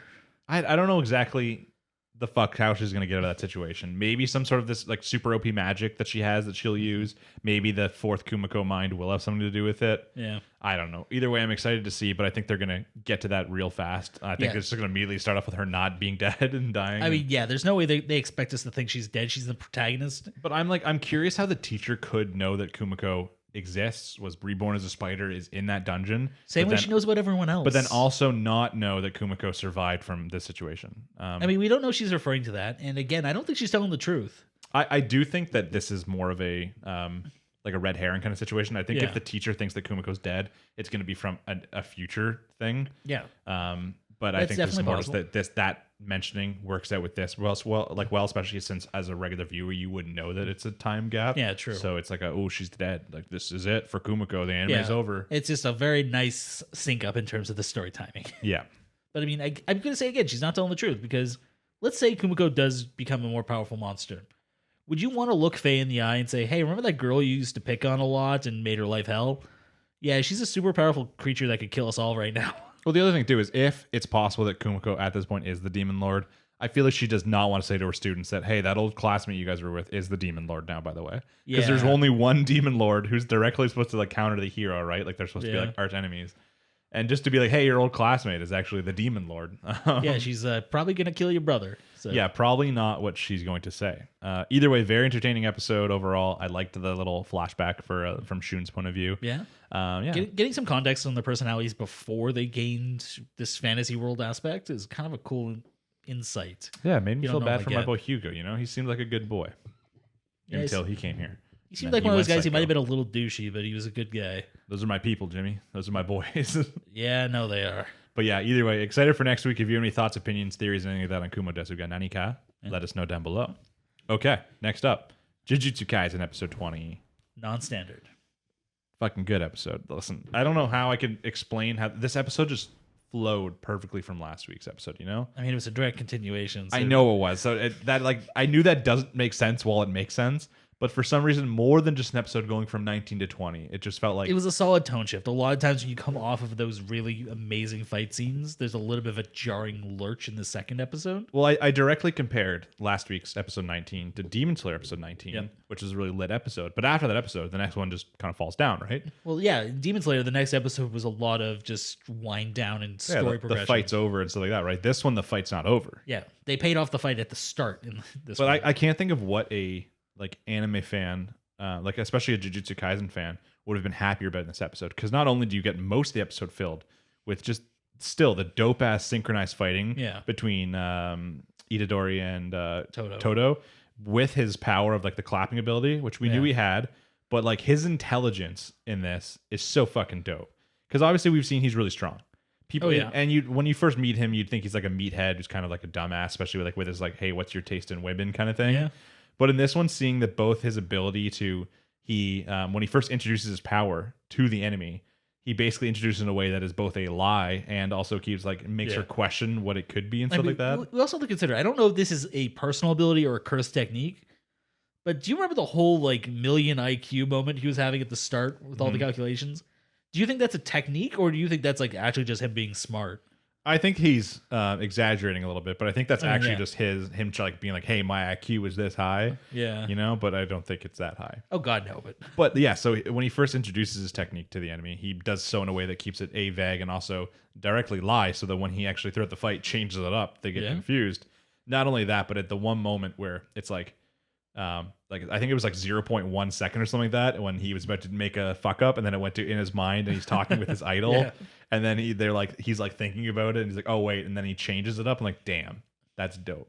Just mixed with how good he is at fighting, how strong he is, and then his like him and Itadori is like perfect like matchup. oh yeah, the synchronization between them combined with the instinctual fighting and just everything going on.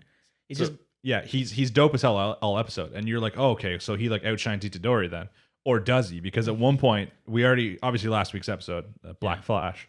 But then this week, we cut to the teacher, don't remember his name, being like talking about, I don't know who the fuck he's talking to. It's like he's doing an interview with someone. I think someone probably asked him about the technique. And So he's explaining it, right? And he's basically talking about how like, sure, like it's super hard to do it.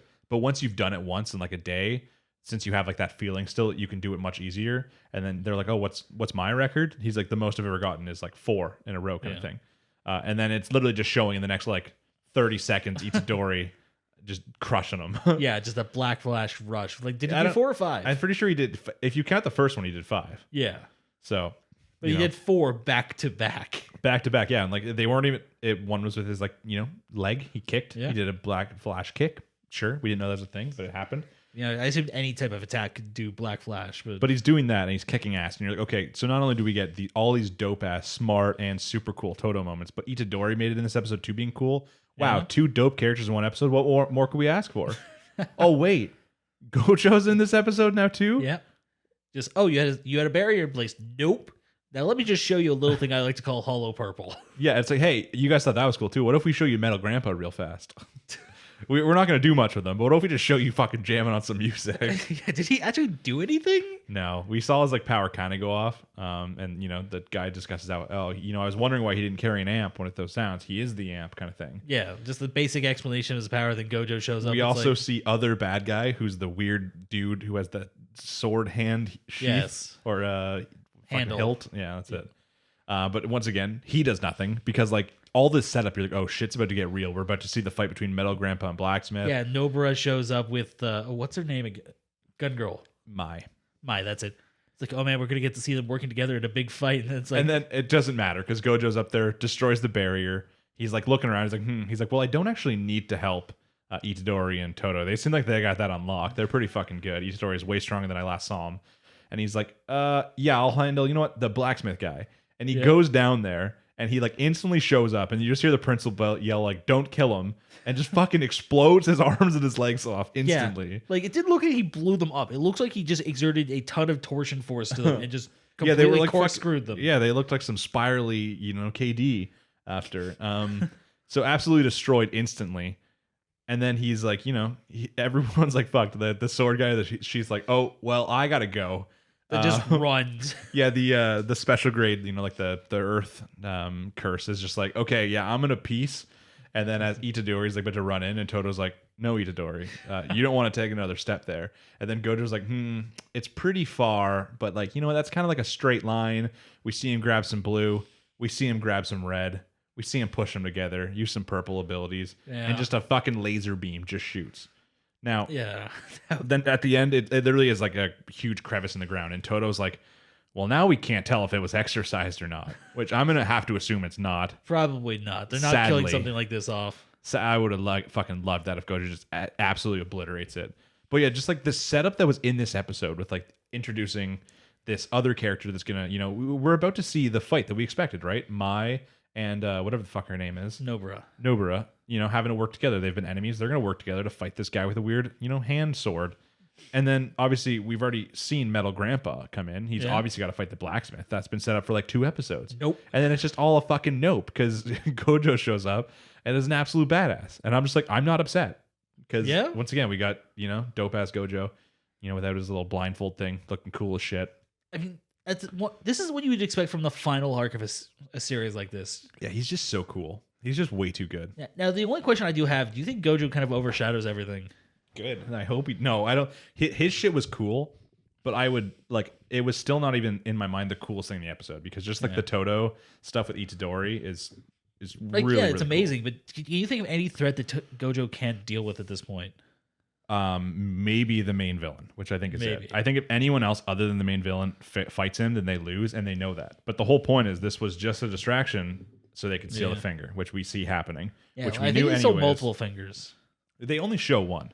But Yeah, they mentioned before the school had multiple, so we assume they take all. Yeah, we saw Mahito. We saw some transformed guards. Yeah. So Yeah, which we knew was going to happen anyways. I was like half hoping that when Gojo left, he just said like "fuck the barrier." I'm sure everyone inside could handle themselves. yeah, they've got Itadori and Tojo in there. I was Todo. literally hoping that like it was going to show like Mahito and I don't remember his name, the main evil guy, walked up to the school thinking like, we've distracted them," and then fucking Gojo's just sitting on the stairs, be like, "Hey guys." Like I think that'd be a pretty big end to the series. I assume he's so intelligent that he like would know what they're actually after, but I guess maybe he's like, "Hey, I should help out all the students." I mean, yeah, it kind of defeats the point if Itadori dies. I know, but they weren't gonna fucking lose. Let's be honest, they were kicking ass. He didn't know that. I guess, but I mean, The enemy could get lucky. I don't know. Obviously, we don't know exactly how Metal Grandpa versus Blacksmith would have worked out. We don't know how the two girls plus the teacher, I suppose. I mean, we don't know if the teacher actually has any combat capabilities. She's got to be strong at least. She's in the same position as Gojo. She's got the Miko outfit on. She's got the Kagome outfit on, is what you mean. Yeah. So she's probably an exorcism specialist, which means she may not have direct combat capabilities.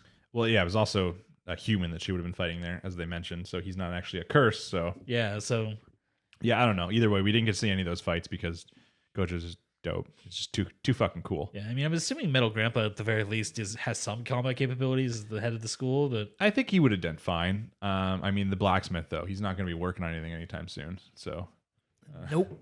But yeah, I don't know. Just a really, really cool episode. Obviously, not tons to talk about because it was mostly combat again. Yeah. But the animation still fucking on point. Yeah, and something you normally don't notice, I felt like the music choice was on point, like the audio work. If the music's done really well, you're not supposed to notice it. It's supposed to just fit so flawlessly. Yeah, in, it just is good. accentuated everything just well enough. And yeah, I don't know. If you have not been watching, well, I guess if you're not watching Jujutsu, you're probably not watching this part. I mean, there's a chance people just want to hear our bullshit. Yeah, opinions okay. on it. If you're here watching us but not watching Jujutsu, go watch it. It's as simple as that. It'll be the best 17 episodes of your life. Yeah, it's really, really good. But yeah, that's probably all we're going to talk 20 about. episodes. I'm excited for next week because I kind of like, as much as I love all this action now I'm excited for the cooldown because I want people to just talk about how fucking. Well, did you watch the preview for next episode? No. They're going back to the competition. They just continue it? It's a baseball episode. Baseball. Yeah. Listen, I love when I love when they do sports with good powers. Oh my god, perfect. Yeah, it's Jujutsu Kaisen. Fuck, that's perfect. That's all I need. Okay. We're Assuming they're excited. not screwing with me with the preview. Next episode is going to be the best episode of the season. Okay. So look forward to that next week. Let us know what you thought about this episode. If you think that this is going to be the biggest shonen in a long period of time. Yeah, it's definitely filling up the role of Fire Force was supposed Because you know to. what comes out next season? You know what show comes out April? What? My Hero Academia. All right. So this is a Jujutsu has to really make a staple here. Obviously, My Hero has been the biggest shonen since like the classic era, since the golden era. Yeah, we've had Naruto, a few, Bleach, and all them. Yeah, we've had a few shows trying to get that big 3 title going, but yeah, the only one I can really think about recently would be My Hero Academia, which has let down a lot of fans in the most recent seasons, which is bound to happen. Obviously, they want to show that they're going to have tons of seasons anyway, so they can afford to have a few bad ones. yeah, there's usually a few. I mean, Black Clover was a big one for a little while, but it's ending actually. So Yeah, I don't know. I just with something like My Hero, I just want to see now after seeing like the level that Jujutsu's put out so far and like this first season. I don't know if My Hero's going to cut it anymore. I'm going to be watching that and be like, Gojo would do that better. I mean, I'm sure some of the people in the last 2 episodes will compare this to the Todoroki versus Izuku fight. I'm not saying it's even, but there are people who would say it. Yeah, of course there are. People that'd be like, yeah, Deku could actually beat Gojo in a fight. I mean, I'm just saying, kick his purple laser beam back at him. I'm talking about in visual acuity, or not Yeah. acuity, but in visual flair. Yeah, not quite. Unless I'm a fan of My Hero for certain elements, but they definitely had a couple parts that weren't needed, like with the fucking the T guy and stuff like that in the most recent. Gentle. Season. Yeah. Yeah, Gentle had potential. Yeah, but They just didn't handle it right. He wasn't popular enough, so they cut the arc early. So I'm just excited to see how people like respond to season 5 of My Hero. Maybe it'll be a show we talk about in that. We'll have to decide that later. But now compared to something like Jujutsu, which has made such a huge stand for a first season of a shonen, Obviously, Yeah. by the time it had 12 episodes, it had already won Anime of the Year. I mean, So- that's crazy. There's probably about 5 episodes left. I'm excited to see how they finish off the season. So, just keep watching. I mean, we're definitely in the wind down if they're doing a baseball episode. So, They might have one final thing kind of pop up at the end to hype it up at the end. Give that cliffhanger. oh yeah, they're gonna give something to like transition. something like a but- Fire Force season 1. Hopefully not a Fire Force season 2. But yeah, I don't know. I'm just excited. That was like, I don't think they're gonna have a fight this season that's gonna be better than that one. No, which is they've fine. peaked. This is the high point of the season. Yeah, you can't get a fight that's better than that all of a sudden. That's just not possible. Unless now Gojo decides he's going to fight Itadori and Toto. Then that might be pretty cool. I mean, I feel like that'd be very, very flat, like very fast. Like it'd be a flash and they're gone. No. Like I'm sorry, I don't care. Like I think it takes more than a black flash rush to take down Gojo. I don't know. I just either way, great episode. I'm excited for future episodes. Let us know down below what you think about Jujutsu Kaisen so far. Okay, next up, Mushoku Tensei, episode number 8. Turning Point 1. Now, did you expect for them to have 2 birthday episodes in a row? I didn't expect them to do a 2-year time skip. Listen, I said last week that they're going to do the time skip. I was like, I don't know if it's going to be like a year. It might just be another 6 months. I wasn't but expecting 2 years. I wasn't expecting us to jump straight to 10. I'm happy with 2 years. That's like the time skip I wanted there because they kept the last couple episodes in like a 3 to 6 months, which was good. Yeah. But so we got nice little snippets of progress, a little bits of information gain. But this one, we actually got to see how much Eris has grown. We've gotten to see how much our boy's grown. I forgot his name for a second. Who, Rudy? Yeah. Okay. I thought I was getting ready when you were talking about how much they've grown. I was getting ready for the conversation to come up already. Which one are you talking about? Are you talking about the one where he's holding a pube at the start? I'm just gonna give a quick analysis, quick breakdown of the episode. So Jesus. it's mainly focused around Rudy. It's been 2 years. He's turned 10. His studies have been going well. He's gotten better at the languages. Eris has progressed to like an advanced rank in Sword God style or something. And then Rudy kind of overhears that they're planning a birthday for him. He's like, okay, I'm gonna act all happy and that kind of shit. He's gonna put on the act. He's gonna cry. He's got everything prepped. All that good shit. We get a little bit more background information about the Grey Rat family, being like 4 different households, and the one that he's from, his father Paul, his brothers actually. I think it's like, is it Nordia or something? Noto. It's something along those lines. It's Nantus? like it's his brother. Anyways, Paul's brother is the leader of their side of the family, And he's an absolute dirtbag. he's like worse than Paul apparently. And then so that's one thing. We get a little bit more background information on the Grey Rat family, which gets a little bit more into why this, for the last couple episodes, they constantly mention the fact that like they got to keep it kind of hush hush about Rudy being there and being so good, because that might make it look like their section of the Grey Rat family is taking a specific interest in a different heir, and they might want him to try and take over, which they mentioned multiple times throughout this episode. Yeah, they're very much like, we want you to take over. Literally, yeah. So the some of the best parts of this is, so Rudy's doing the birthday, he comes in, he acts all happy, and then the grandpa immediately is like, I don't give a fuck. He's like, Rudy, I will make you the head of the house. I will make you the family leader. You can marry Eris. I mean, my favorite part was he said, "Pick up arms. We're going to war with his family." It's he's like, we'll go. And like, this is after Rudy just kind of explains the whole, like in his inner monologue, like the family drama and history and stuff like that.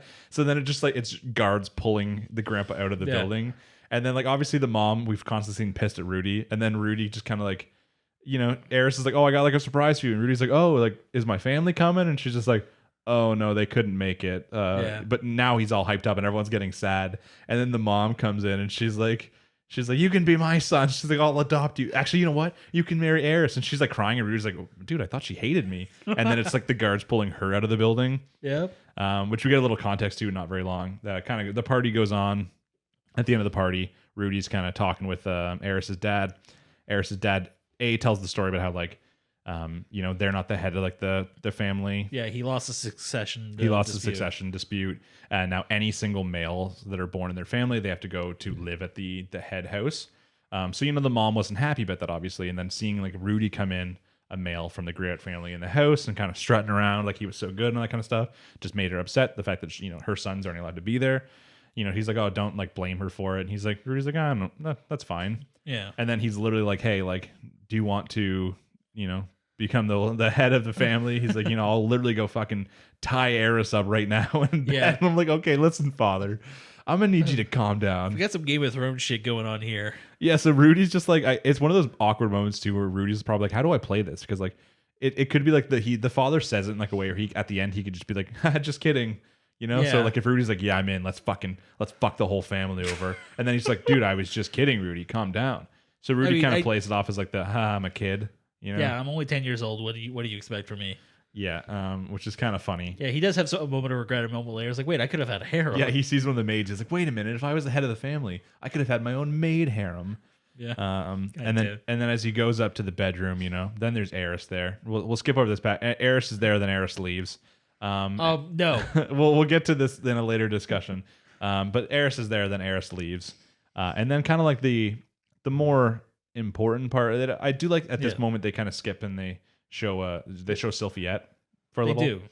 So it's kind of her. She's stopping by the Grey Rat family. Yeah, we get to see some growth from his younger siblings. Yeah, she's kind of like friends with the family now. You know, the mom even mentions that, you know, since like Rudy taught all that kind of stuff, she isn't being bullied anymore. That kind of stuff. Yeah, they specifically say like it was kind of scary seeing what she could do. Yeah, because you know she's pretty powerful at magic now. But yeah, you get to see his siblings. They're obviously like 2.5, maybe 3 years older. Probably 2.5, I guess. Yeah, I'd say probably. Because tell you they looked older than 2.5. We were probably sitting around like 3.5, 4 years old with all the time skips. Yeah, maybe that's true. Because they were like 1, I guess, before he even left. Yeah, like a 1 year time skip. Yeah, we saw a couple 6-month time skips. So yeah, you get to see the maid baby being like a maid baby. You know, learning how to be a maid already. My question here, and this is more important than any other question that could ever come in with Mushoku Tensei. Do you think Paul is now allowed to bang them both?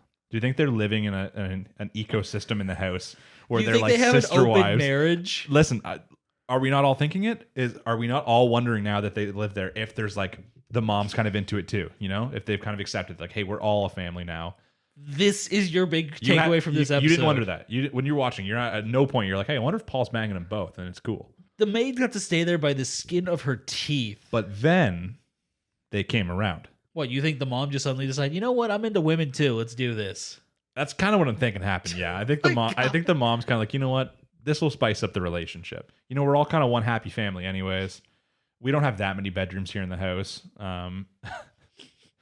Okay, there's no way I'm the only person who watched this episode and was wondering. I'm sure that this is a nice fanfic you're writing.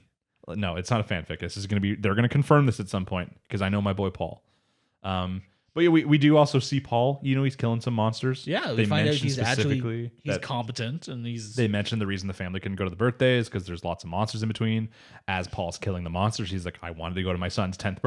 Yeah, they're specifically talking about how all over the place these creatures are acting up, so something is going down.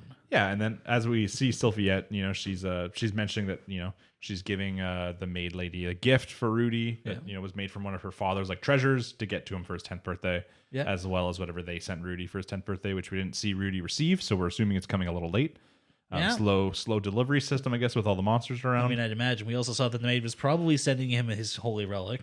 100%. Yeah. A little box being like, oh, he really treasured this. So Rudy's going to be pretty pumped to get that. I kind of want Sylphiette to kind of look at her. It's like, oh, what is it? It's like, let me see. But yeah, so I mean that's kind of important because, you know, we're getting to a moment where that might come in more importance. And then we're seeing next, it's Rudy taking Eris and Ghislaine out and be like, hey, with my new staff and then with all this open space, I can show you some real fucking powerful magic. And he's going to use his, whatever the hell his super powerful move is called. Oh, Nimbo. No, it's the name of the cloud. Cumulonimbus. Yes, exactly. Wow. So it's that ability. He's going to show him how powerful it is. And then kind of shit goes wrong. I mean, that's one way to put it, yeah. Because we also got to see a little bit of a flash cutaway to another scene. We see like 8 cutaways. I mean, we got to see a dude on a throne talking to a guy who appeared in a bolt of lightning. Yeah, well, that was the Pergius guy, the hero who lives in the flying castle thing. Yeah. So we got to see Pergius. We got to see his lackey. We got to see a person who called himself like a fucking demon lord, a little girl who looked like a shitty knockoff version of the chick from Reincarnated as a Slime. Yeah. A little goofier version. Yeah. And then the other cooler guy, the guy who just says fuck you to that dragon. Yeah, the dragon flies down. It's like, oh, I picked a bad fight. Yeah, dragon flies down, blows fire. He's just kind of still standing there, gives him a couple of eyeballs, and then the dragon's like, okay, guy, I'm out. Carry on. But yeah, it shows that guy looking at the sky. It's all kind of fucked. And then he's like, oh, something's over there really messing some shit up. Like even Paul looked over. It's like, what's going on over there? Yeah. So this is widespread because even Roxy saw this. Yeah. Even then it shows the scene of Roxy and the prince sleeping. And, you know, she's like, oh, something's shitty happening over there in that area. And we see all these different perspectives. The Parageus guy, or his name is like, hey, someone doing this, like go find out who it is and kill them. Yeah. And the guy's like, on it, boss. And he like lightning strikes out. And then, yeah, we see Rudy just about to start the spell, but before he even gets it off, the sky goes all fucked. And he's like, oh, this is weird. And then as that happens, the lightning guy that we just saw leave tries to fucking kill them, but Ghislaine stops it. And Ghislaine's like, listen, I'm a fucking sword god, a super king level, or whatever the fuck it is. She's a sword king. Yeah, she's like, I'm a sword king. And she's like, on my word, like, you know, he didn't do this or like that. And the guy's like, oh, you swear? And she's like, yeah. And he's like, okay, bye. And then, and then he's gone. Well, cool little... It wasn't even that. It was that he was like, all right, I'll take you on your word, but if you're lying, Pergeus is going to screw you up. Yeah, and they're like, oh, Pergeus, ooh, that guy. Yeah, and then he turns around. It's like, then he goes, oh, something bad's about to happen. Then he he's out. like, oh yeah, nope. he's gone. And then is the star thing that we saw from the last episode kind of like, I don't know, explodes? It looks like something out of a limit break from Final Fantasy. Yeah, so it kind of explodes, right? It gets like the classic Seki in and then pushy out, and it just kind of fucking explodes. You see Ghislaine try to run and grab them. She gets swept up in it. Rudy is trying to run. Eris trips because she's a dumb bitch. Rudy goes back, and then he's like, well, fuck, I'm in this now. Yeah. So, he wasn't getting away. Yeah, he wasn't anyways, but I guess he's like, oh, fuck, whatever. Yeah, so... people did mention last week in the comments that this is where shit gets real for the first part. Do you think we're seeing a setting transition, or do you think they just got screwed up? I don't think they got screwed up, but I don't really want a setting transition. I don't want them to be like in another world. Imagine if it's a reverse Isekai. Just now they're back in his world. I don't think he would handle that well. No, but what if he's back in his world as Rudy though? I mean, I still think he wouldn't handle that well because he wouldn't have his magic anymore. He kind of sucks at everything else. I don't think they just got like mad level hit and they're gonna wake up in the field and be like, "Ow, that really hurt." But I don't know what the fuck's gonna happen. If it's gonna be like a time skip and like no one's seen them for a little while, or I have no clue. I'm very lost as to what could be happening. I really thought the story was gonna go and now they're gonna enter magic school together kind of territory. That's what I was expecting, but shit seems to be getting real. They introduced us to many a character, and we don't know if they're good or bad at this point. Yeah, like there's a lot of characters who are ambiguous at best, and a couple that we're probably going to say are evil. Do you think the guy with the dragon's evil? Because he was cool. I almost got a neutral vibe, like almost. I was really thinking that he's going to teach Rudy at some point. I'm like, this is going to be the next master. He looks like a badass. Yeah, he's going to learn fire magic from this dude. Yeah, that or he's going to be evil. I mean, yeah, that's a possibility. But I'm assuming whatever is causing this sky thing is probably evil. So I don't know. I mean, we don't know. It could be some neutral force of. Either way, people have said that this is like the moment where it first gets kind of big. And what's the episode name? Turning Point? Yeah, Turning Point 1. Yeah, so that's it. Yeah. That kind of implied right away that this is going to be the turning point for the series, at least for the first part. Yeah, because I'm pretty sure in the preview it said next episode's Turning Point 2.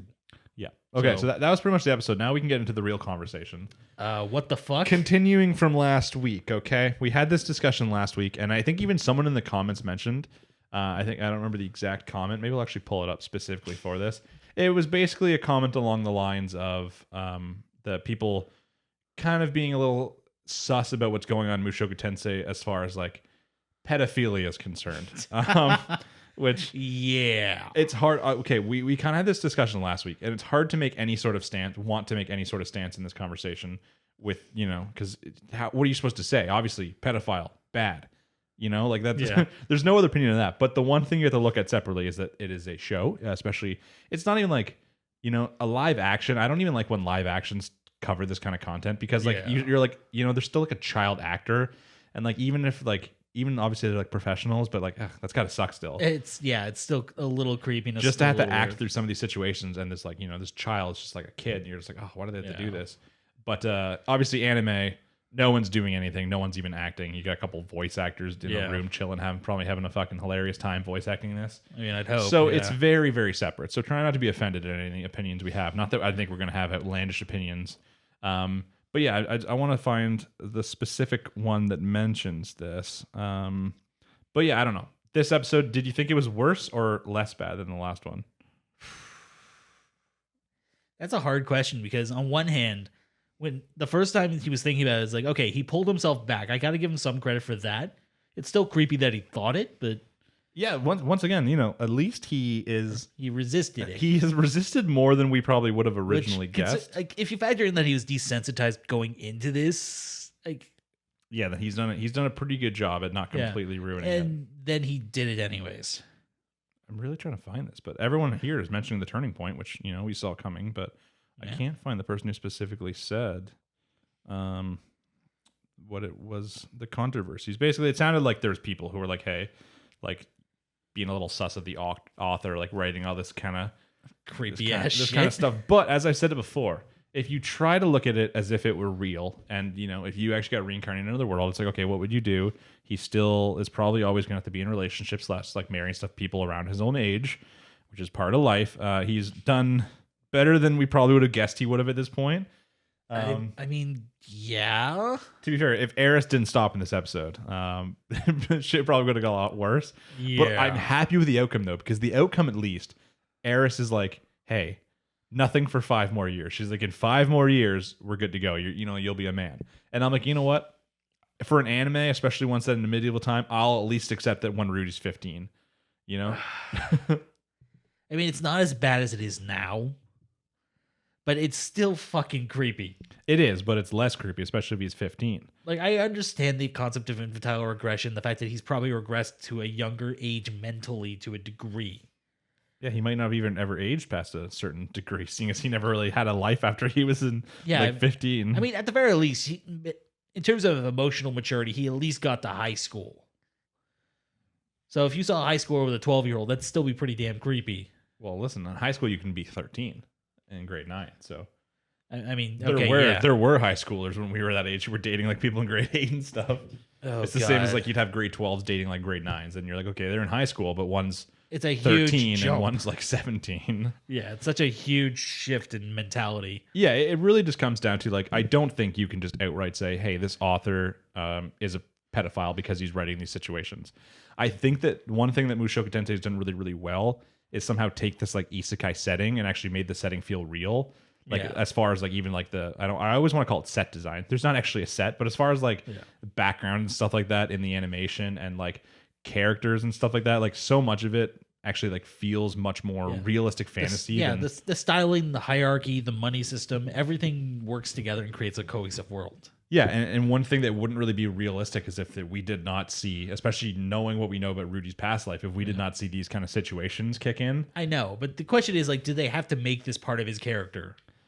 You can be a shut-in without being into this. It's true, but we saw very early on this was a big part of his character. I definitely think that at some point we're going to actually have to take some time to get into maybe a full discussion if there's a week where something's taking a break to discuss the whole pedophilia and Mushoku Tensei. This is a whole topic we could do, like even beyond Mushoku Tensei. So yeah.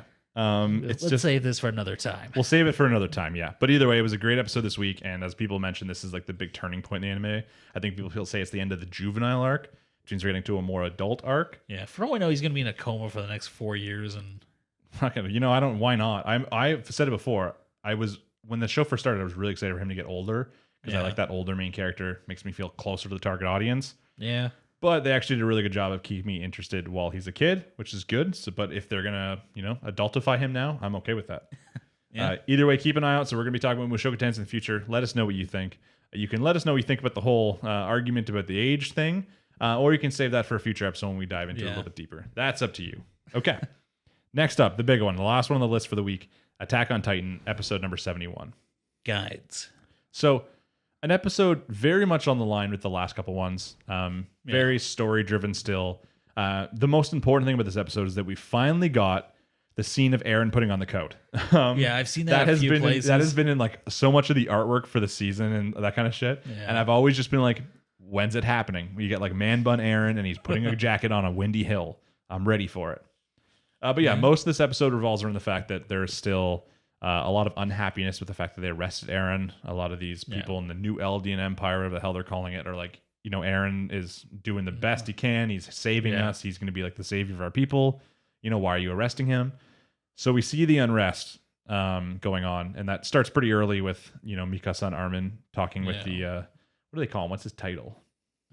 Oh my God. It's a simple word.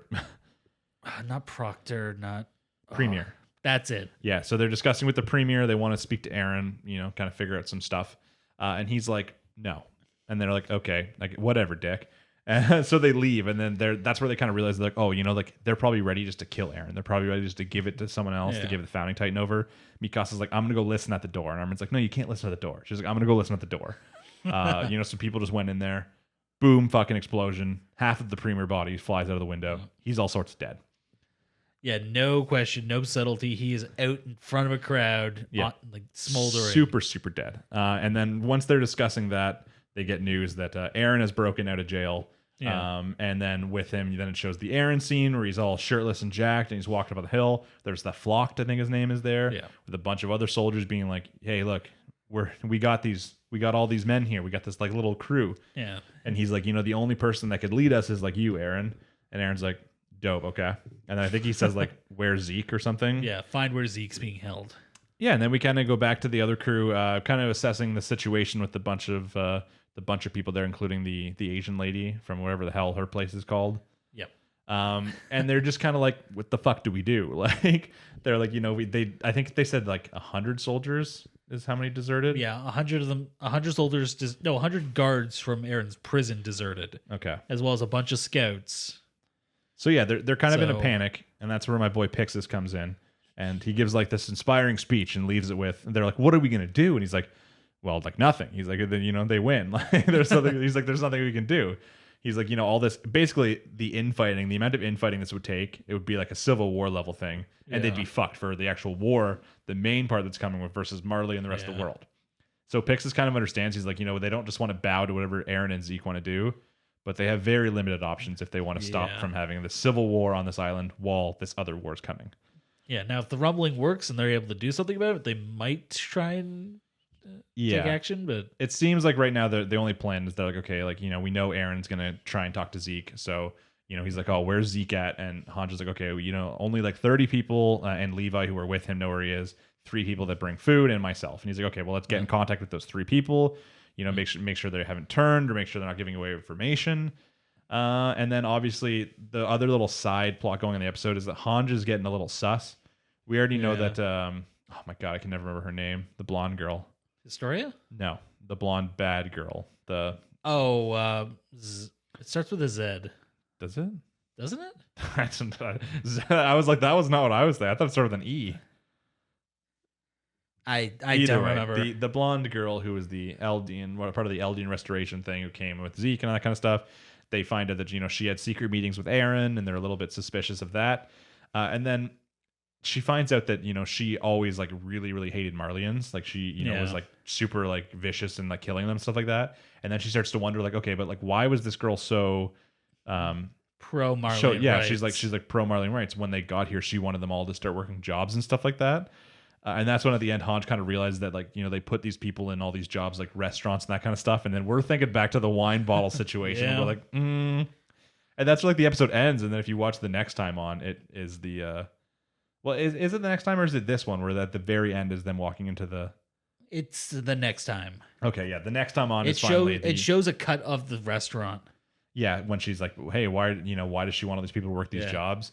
And then the next time is obviously what we were expecting this episode, honestly, was the Gabby and Falco and the Sasha's family going to the restaurant, where now that we know that, these people have been strategically placed in these situations, you're like, the fuck is going on? Like something big's about to happen.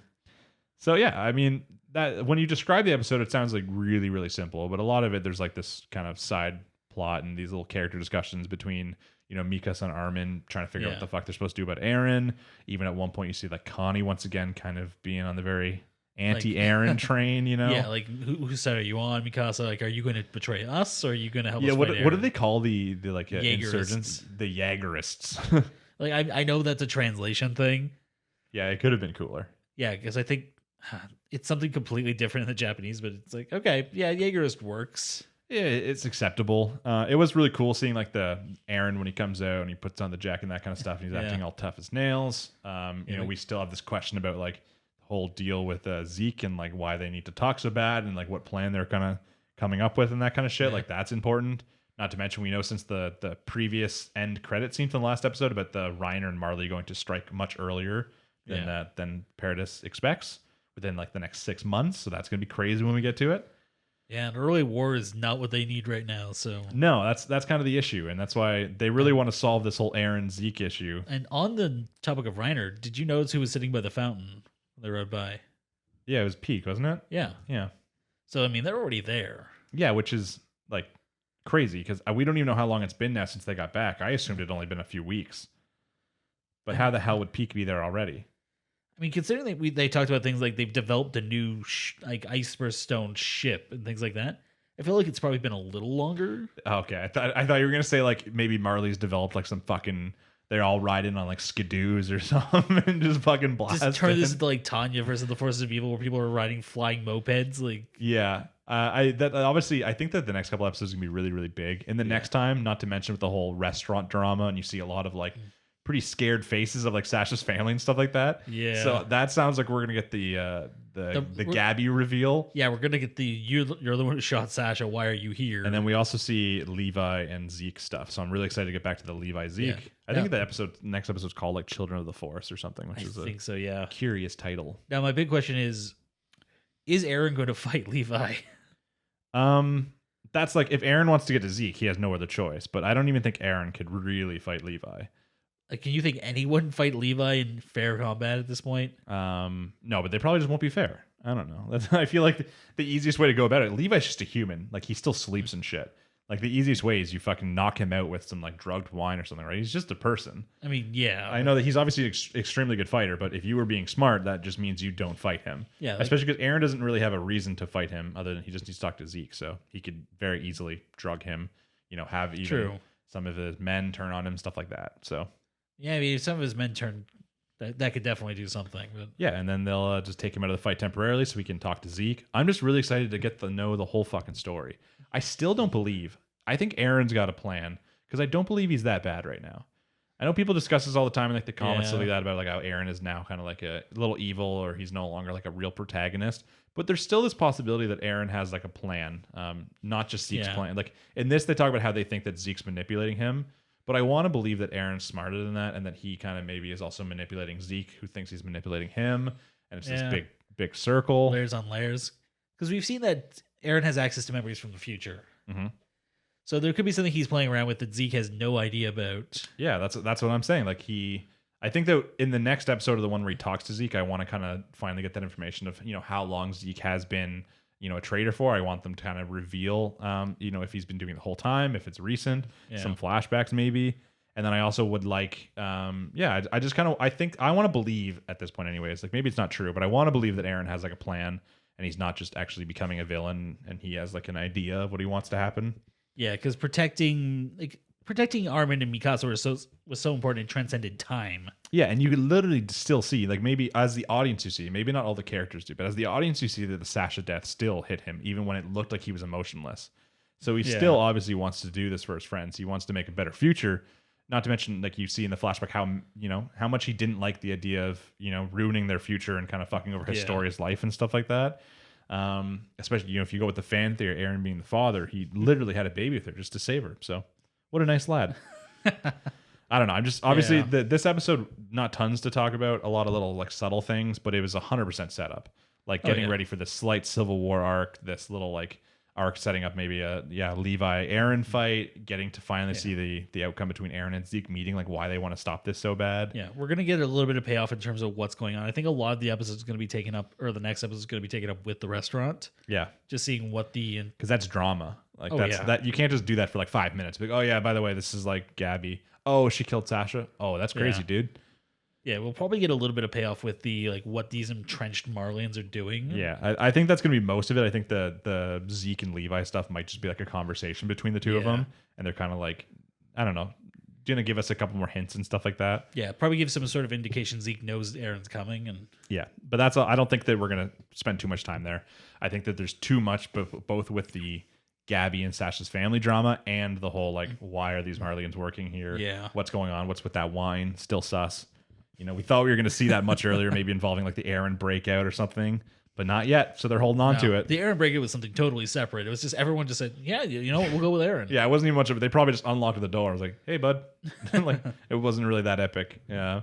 But I don't know. Yeah, it was still a very entertaining episode. Obviously, I think the next one's going to be better, though. I think this is just the setup to make the next couple episodes even more hype because this was episode 12 or 13 of this season. So we're like, we're weeks away.